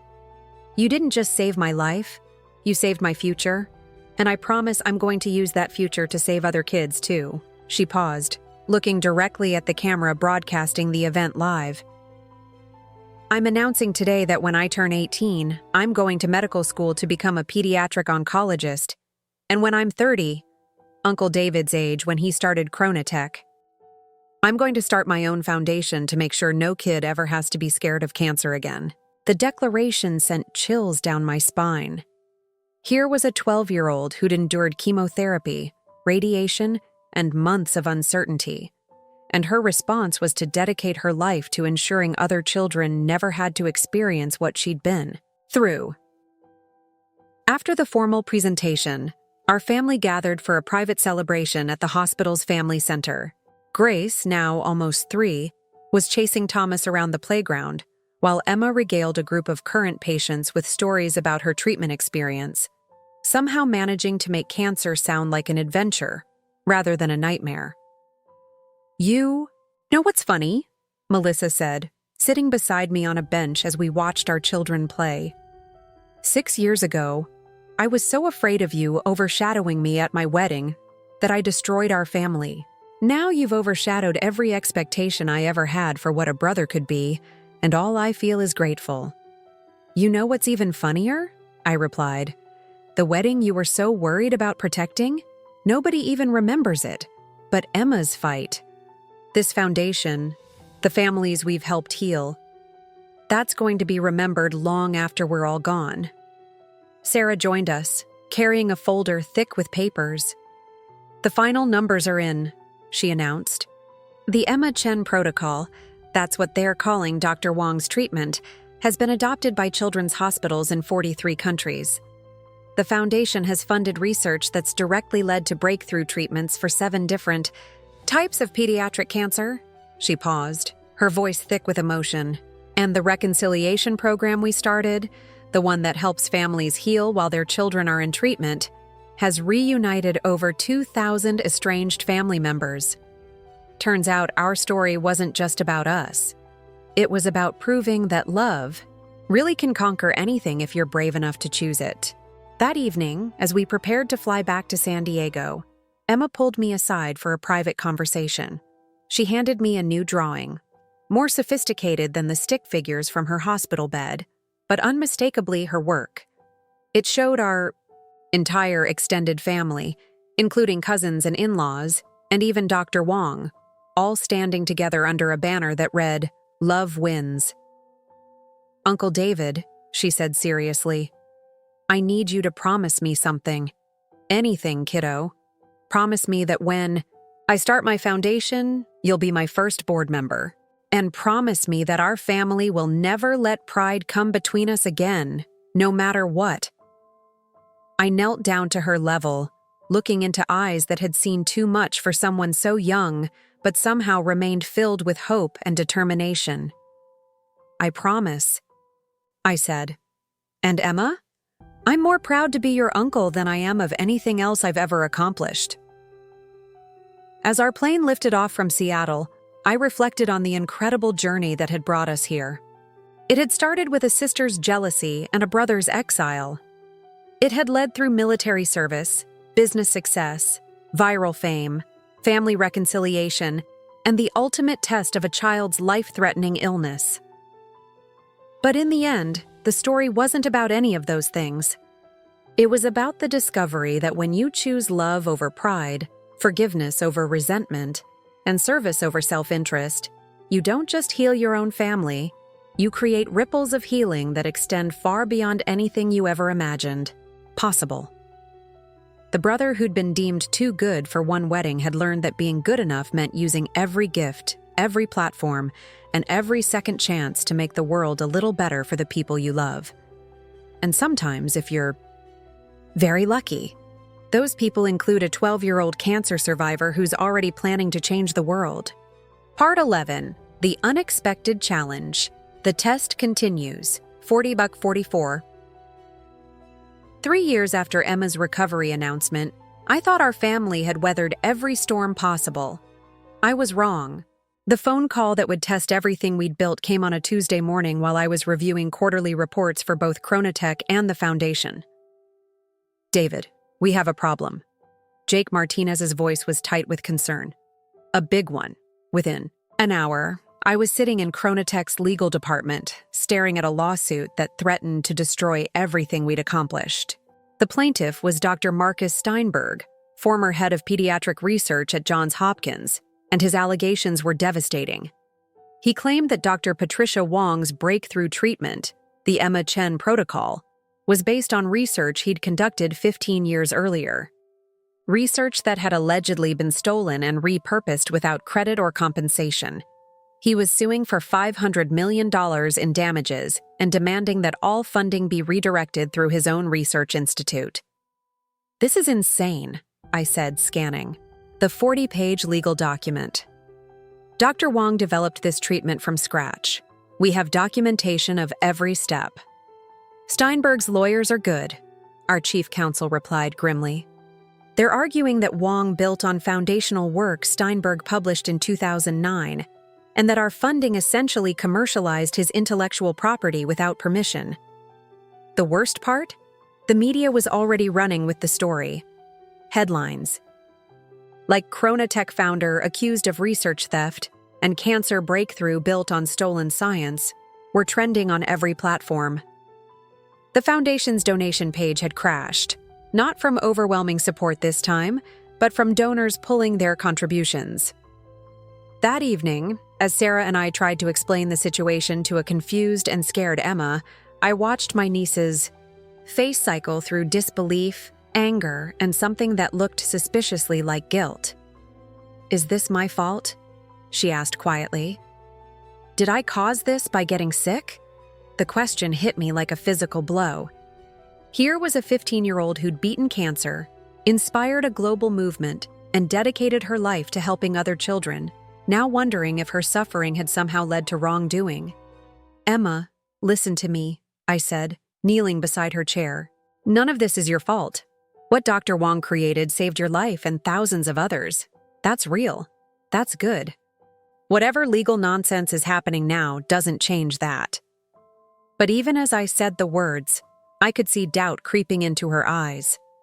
The confidence we'd spent years rebuilding was cracking under the weight of public accusations and media scrutiny. The next morning brought worse news.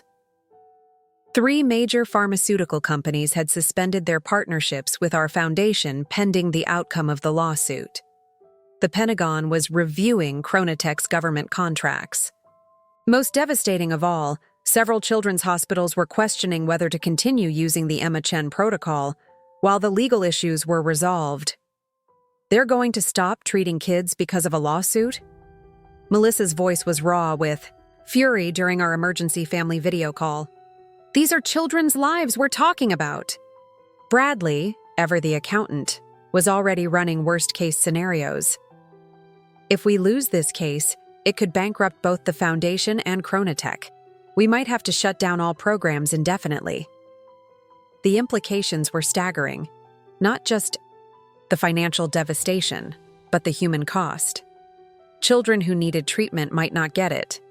Families counting on our support programs would be left stranded. Researchers working on breakthrough therapies would lose their funding. But what haunted me most was a conversation I overheard between Emma and Thomas the next day. They were in her room, and I was walking past when I heard her say, "Maybe Uncle David isn't the hero we thought he was. Maybe we were all just wrong about everything. That night, unable to sleep, I found myself in my home office staring at the wall of photos that told our family's story. Pictures from Emma's recovery, foundation events, families we'd helped reunite. In the center was the drawing Emma had made in the hospital, stick figures holding hands under the words, "Love wins." Had we been naive? Had our feel-good story of family reconciliation and medical breakthroughs been built on stolen work? The doubt was poisonous, seeping into every achievement, every moment of pride, every belief about the good we'd done. My phone buzzed with a text from an unknown number. "Mr. Chen, my daughter was treated with the Emma protocol last year. She's alive because of your foundation. I don't care about lawsuits or lawyers or money. I care that you saved my baby's life. Don't let them destroy what you've built." Jennifer Walsh, Portland. The message was followed by dozens of others. Parents of children who'd been treated with Dr. Wong's protocol, families who'd reunited through our reconciliation programs, veterans who'd found new careers through our transition assistance, all of them rallying to support us during our darkest hour. But the message that stopped me cold came from Dr. Wong herself. "David, I need to tell you something about Dr. Steinberg's claims. Can we meet privately? There's more to this story than what's in the lawsuit." Patricia. The next morning, I flew to Seattle for what might be the most important conversation of my life. Dr. Wong met me at a small cafe near the hospital, her usually confident demeanor replaced by something that looked like barely controlled rage. "Steinberg is lying," she said without preamble.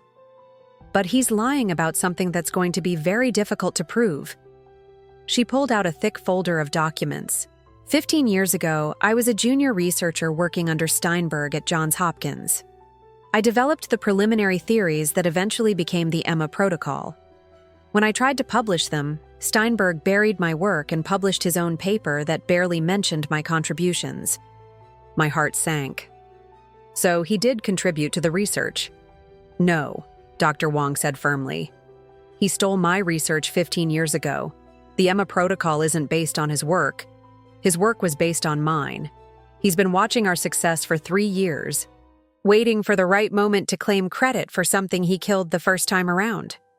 She opened the folder, revealing emails, research notes, and documentation that told a completely different story than Steinberg's lawsuit.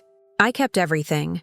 Every email where he dismissed my theories as too radical, every meeting where he told me I was wasting time on impossible dreams, every document showing how he took credit for work his junior researchers actually did, the tie.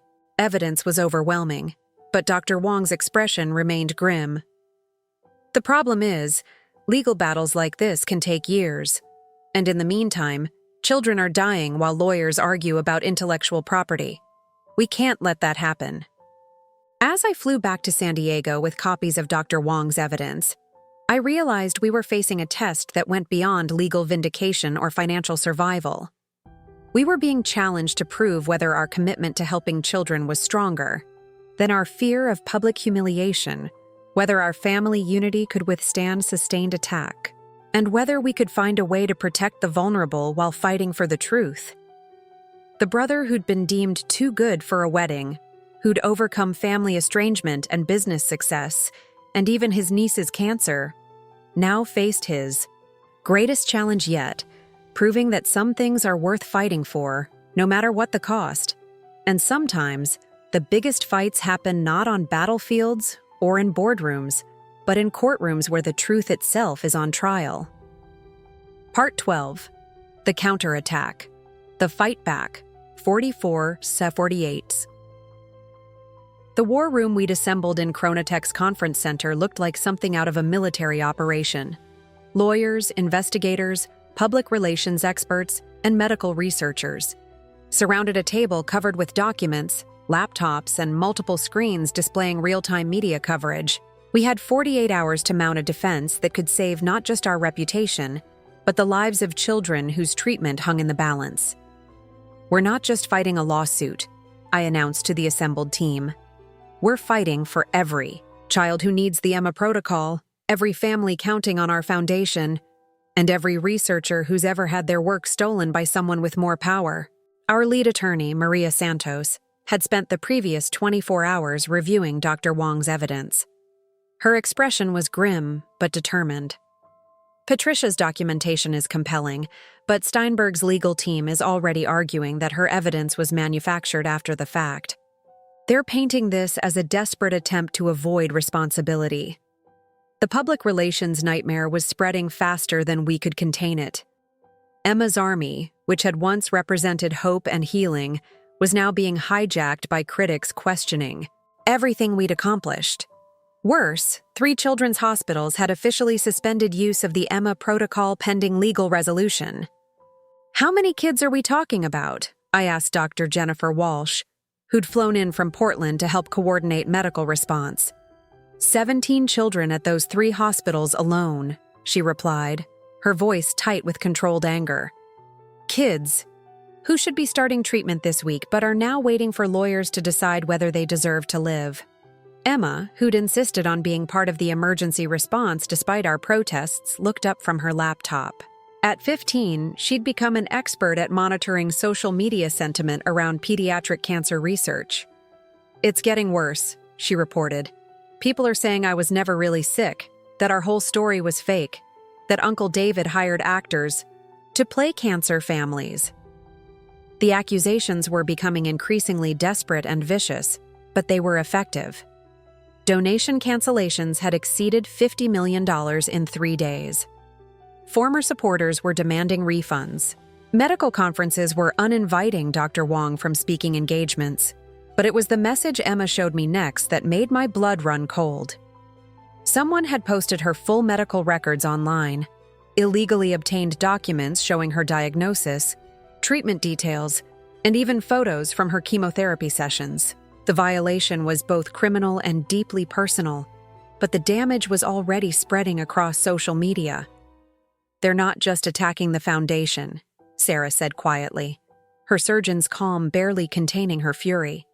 They're attacking a cancer survivor. They're attacking our family's most vulnerable moment. That's when I realized we weren't dealing with a simple intellectual property dispute. This was a coordinated character assassination designed to destroy not just our legal case, but our will to fight back. Maria, I said to our attorney, what do we need to prove Dr. Wong's case definitively? Corroborating witnesses from Johns Hopkins who can testify that Patricia's research came first. Original laboratory notes with verifiable dates, email records, from the university servers that show the timeline of discovery. And how long will that take? 6 months minimum. Maybe a year if Steinberg's team fights discovery. I looked around the room at the faces of people who'd dedicated years of their lives to saving children.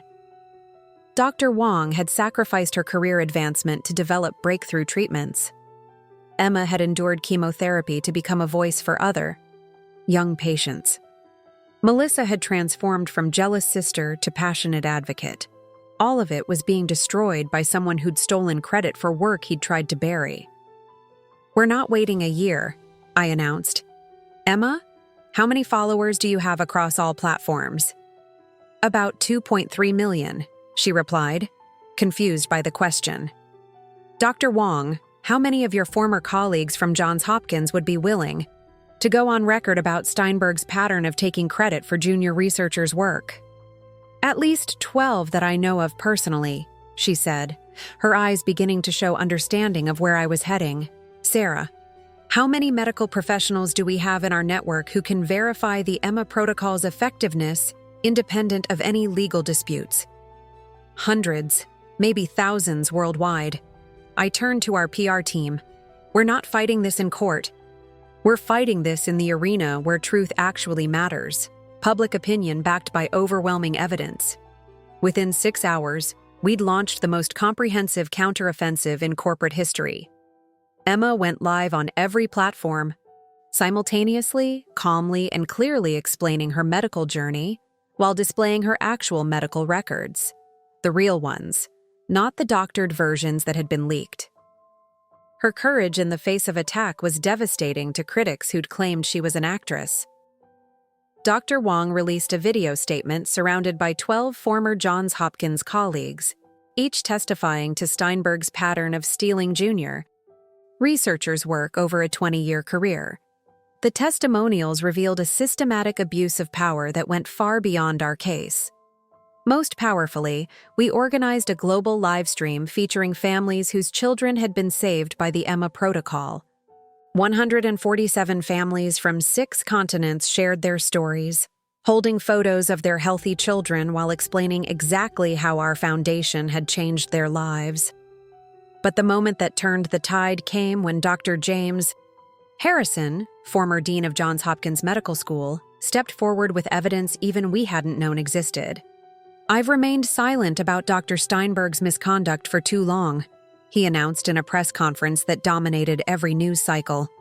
15 years ago, I was presented with evidence that Marcus Steinberg had systematically stolen research from junior faculty members, including Dr. Patricia Wong. I failed to act then, and my cowardice has allowed him to destroy careers while claiming credit for work he never performed.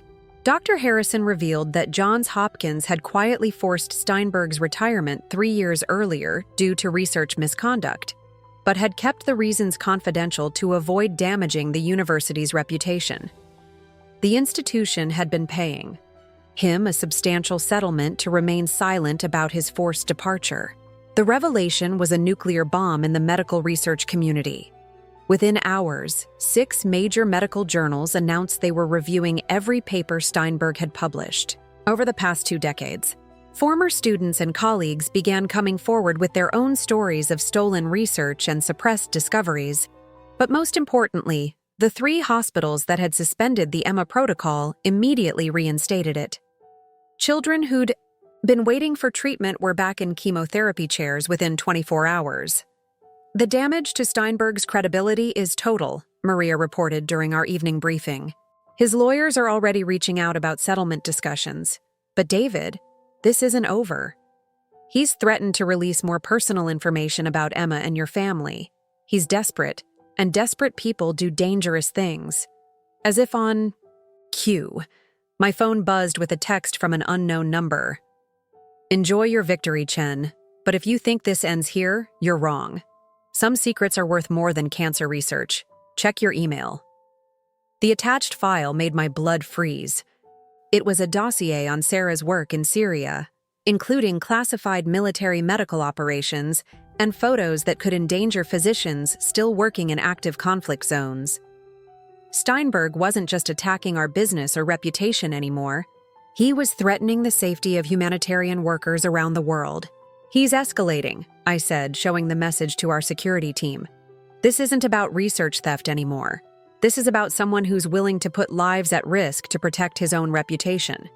As we prepared for what would clearly be an even more dangerous phase of this battle, I realized we'd crossed a line from defending ourselves to protecting innocent people from a man who'd proven he had no limits. The brother who'd overcome family estrangement and business challenges, and even his niece's cancer, now faced an enemy who was willing to weaponize anything, including the safety of humanitarian workers, to win a fight he'd already lost. Part 13. The Final Confrontation. The Endgame, 48 to 52. The secure conference room at the FBI's Chicago field office felt like the eye of a hurricane. For 3 days, federal agents had been investigating Steinberg's threats against humanitarian workers while our legal team prepared for what would either be our complete vindication or total destruction. The stakes couldn't have been higher: children's lives, medical research integrity, and the safety of aid workers around the world. Dr. Steinberg has agreed to a mediated settlement conference, Agent Patricia Morrison announced. But he's demanding it be held publicly, with media present. He wants to make his case directly to the American people. I looked around the room at the faces of people who'd become family through this ordeal. Emma sat beside me, no longer the scared cancer patient from years ago, but a poised 15-year-old who'd become the unexpected voice of her generation. Dr. Wong had flown in from Seattle, carrying 15 years of suppressed evidence. Melissa. And Bradley flanked Sarah, our family united in a way that would have seemed impossible during our years of estrangement. He wants a public showdown, I said. Fine, let's give him one. The venue was Northwestern University's medical auditorium, the same institution where Dad had taken his graduate courses 40 years earlier. The irony wasn't lost on me that we'd be fighting for truth in a place dedicated to learning and discovery. The media presence was overwhelming. Every major news network, medical journal, and social media platform was covering what reporters were calling the trial of medical research integrity.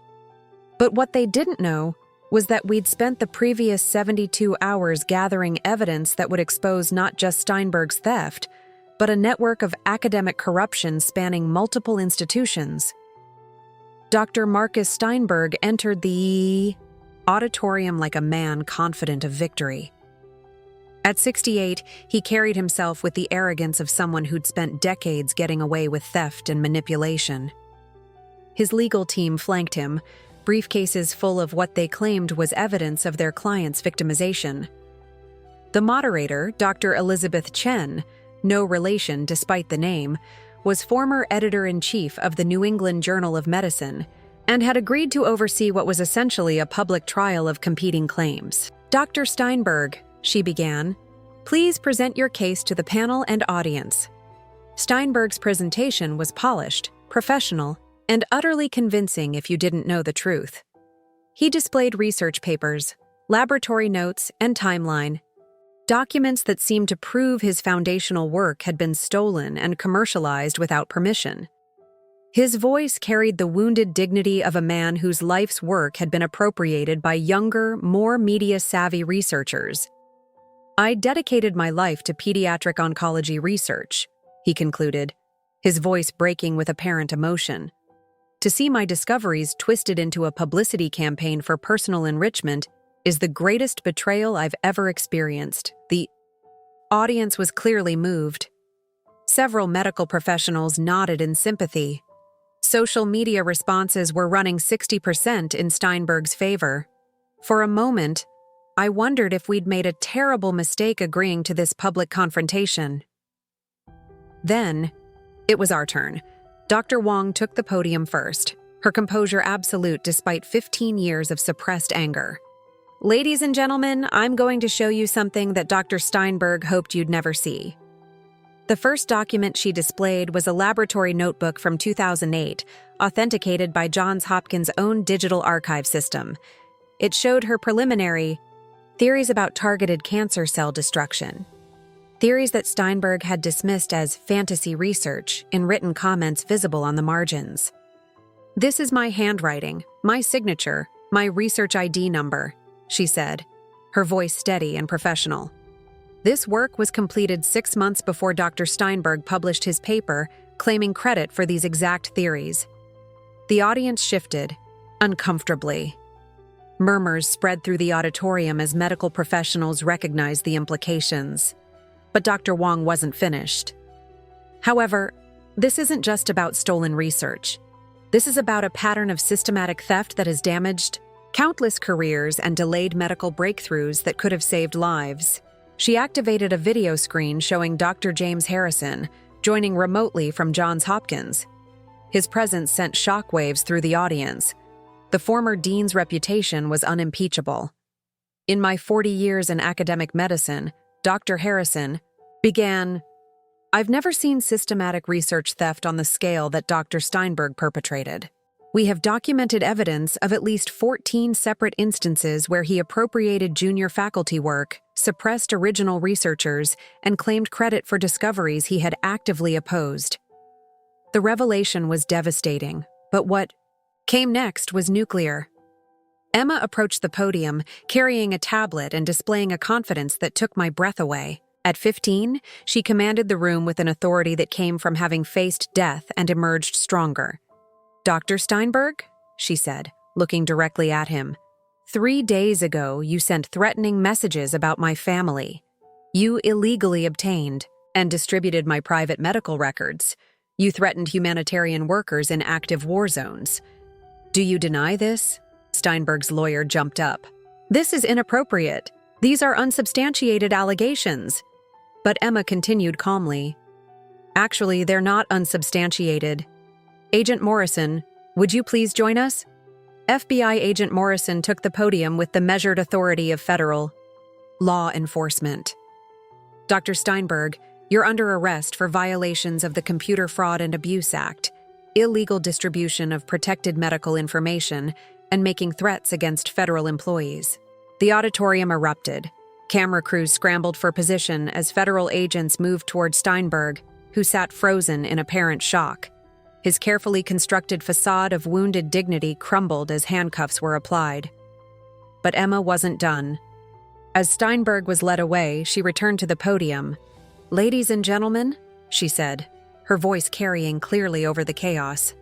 "This was never about money or credit or legal victories. This was about whether we'd let evil people use our institutions to harm children, whether we'd allow the theft of medical research that could save lives, whether we'd stand up to bullies who think power means they can steal from anyone." She paused, looking out at an audience of medical professionals, researchers, and journalists who were witnessing the end of a career built on fraud. The Emma Protocol has saved over 3,000 children's lives in the past 3 years. Dr. Wong's research has opened pathways to breakthrough treatments for 7 different types of cancer. Our foundation has reunited families, funded research, and proved that when you choose love over hate, truth over lies, and courage over fear, you can change the world. The standing ovation lasted for over 5 minutes, but what moved me most was seeing Steinberg, as he was led out in handcuffs, finally drop his mask of righteous indignation and reveal what he'd always been: a small, bitter man who'd spent his career stealing from others because he lacked the courage to create anything himself. As the audience began to disperse and reporters rushed to file their stories, Emma found me in the corridor outside the auditorium.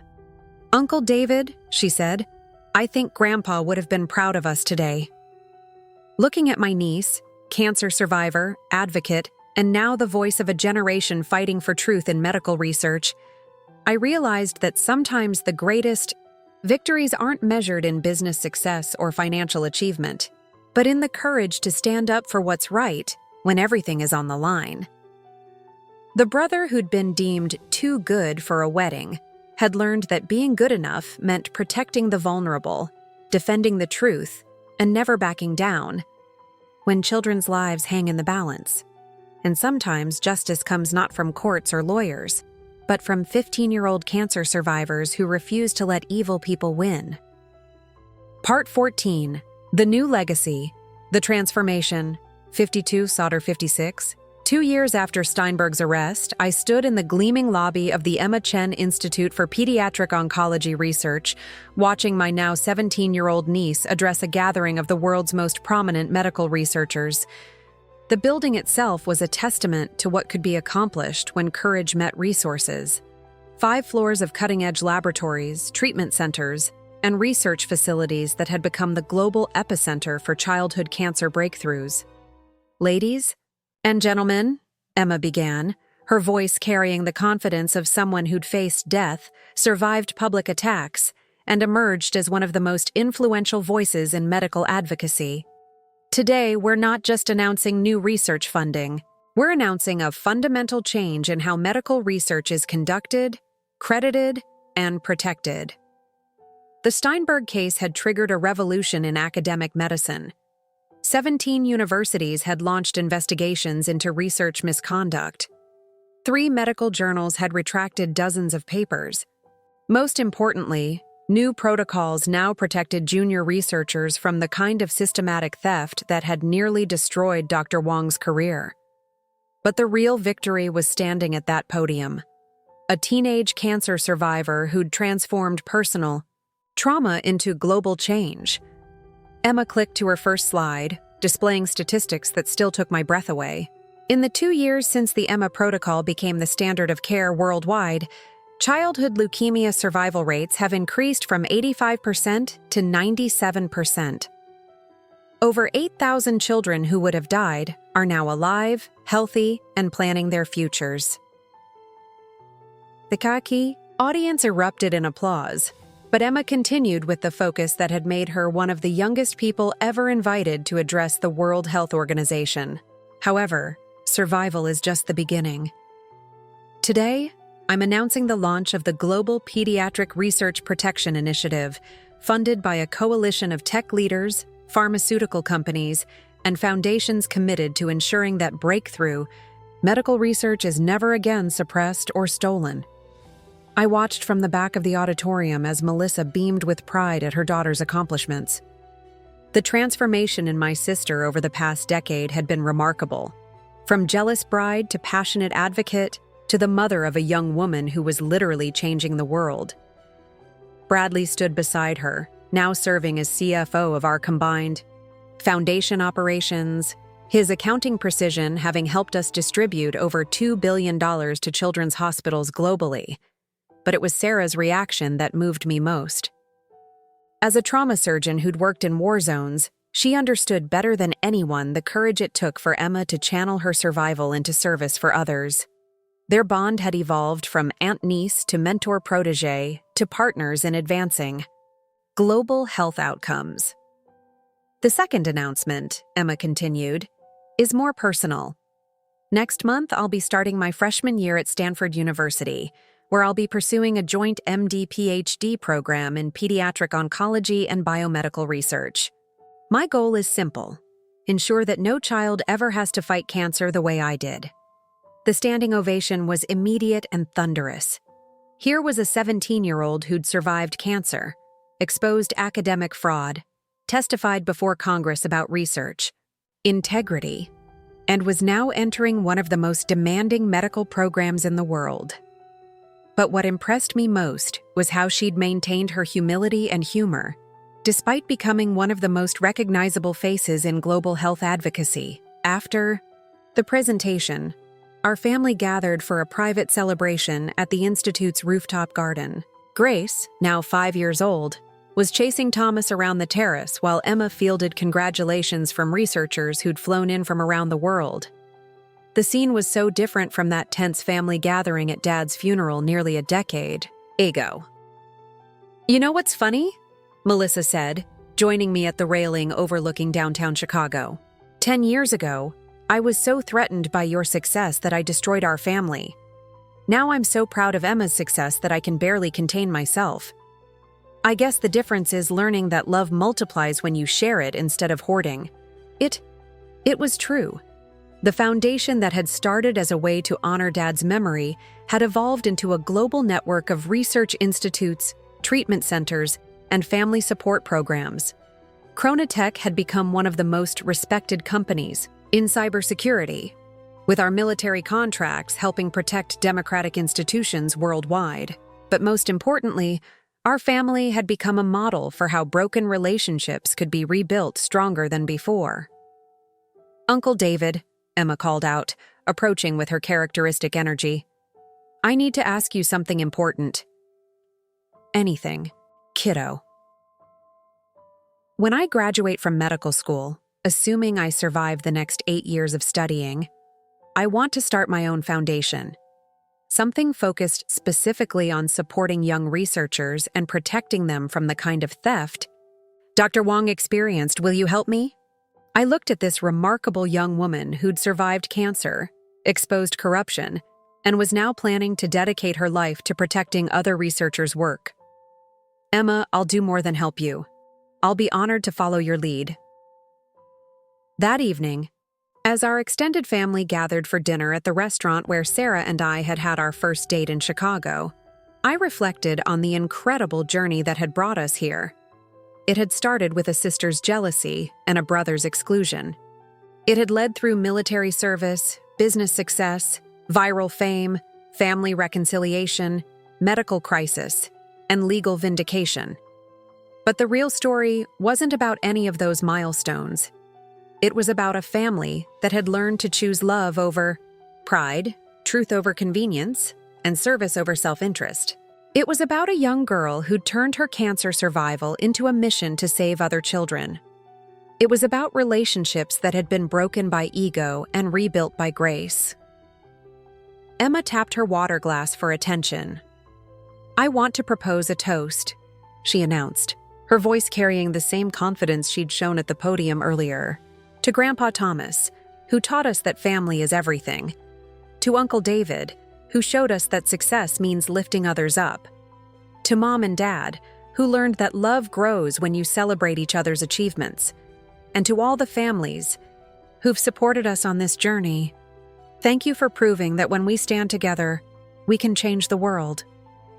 As we raised our glasses, I thought about Dad's favorite saying, "The measure of a man isn't in what he achieves, but in how he treats those who can do nothing for him." Tonight, surrounded by family who'd chosen love over ego and a niece who was dedicating her life to protecting vulnerable researchers, I finally understood what he'd meant. The brother who'd been deemed too good for a wedding had learned that being good enough meant using every gift, every platform, and every second chance to help others become their best selves too. And judging by the remarkable young woman now planning to follow in his footsteps, that legacy was just getting started.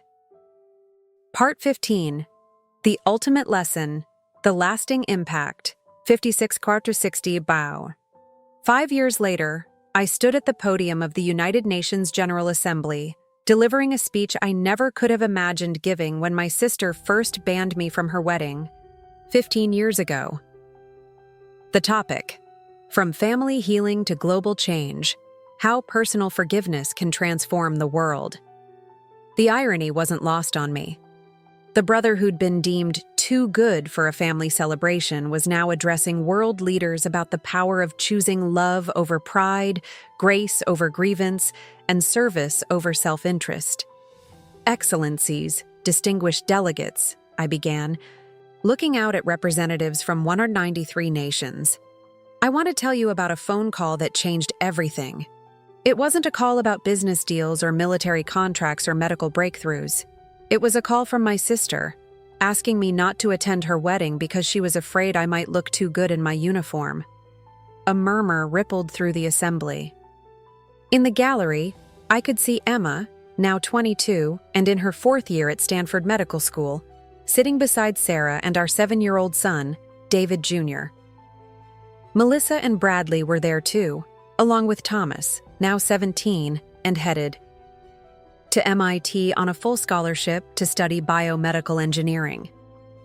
That phone call began a 15-year journey that taught my family, and eventually the world, that the most powerful force on Earth isn't nuclear energy or artificial intelligence or economic systems.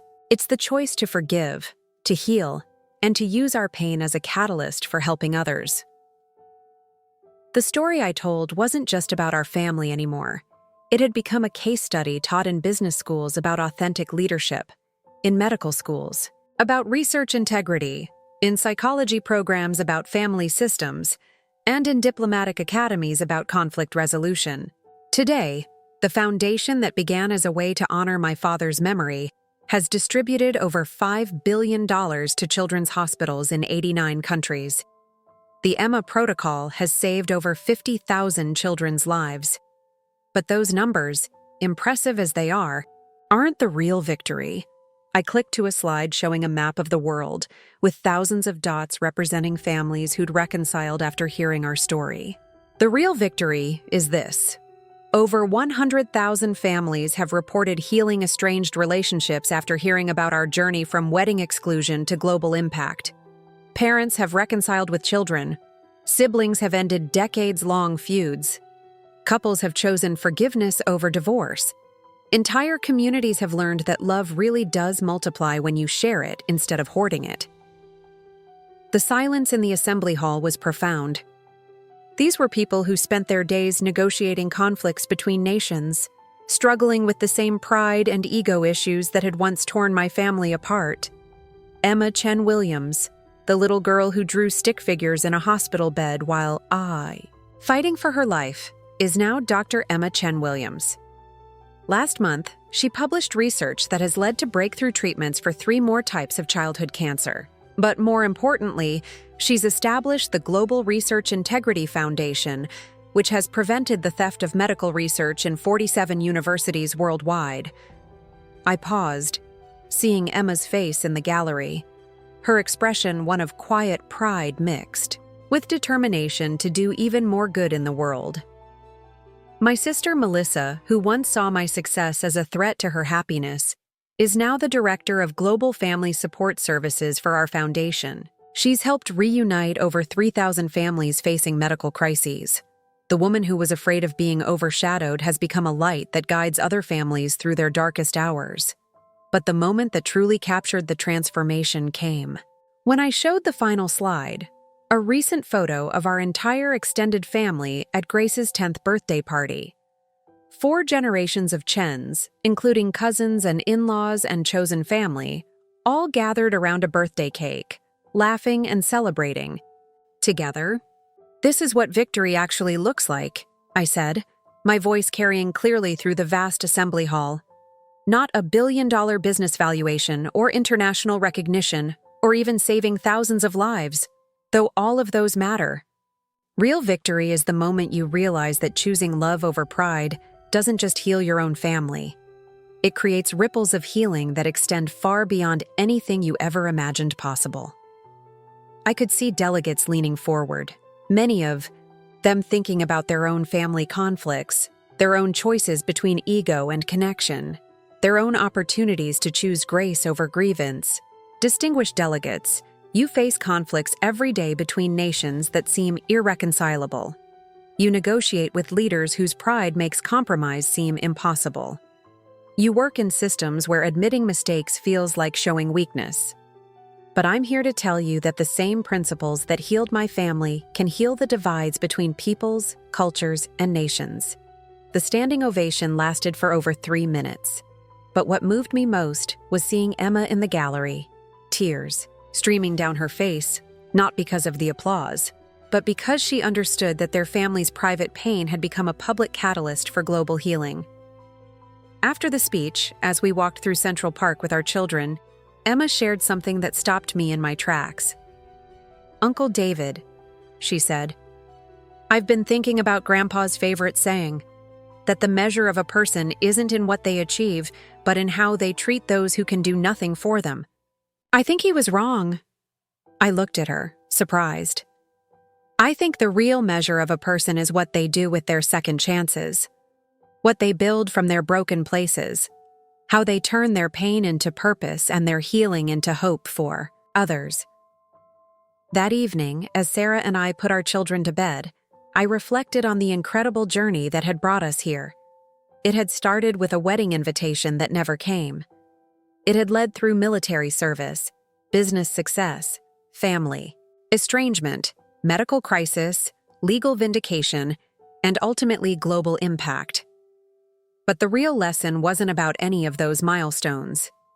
It was about the discovery that when you choose forgiveness over resentment, service over self-interest, and love over pride, you don't just change your own story. You give other people permission to change theirs.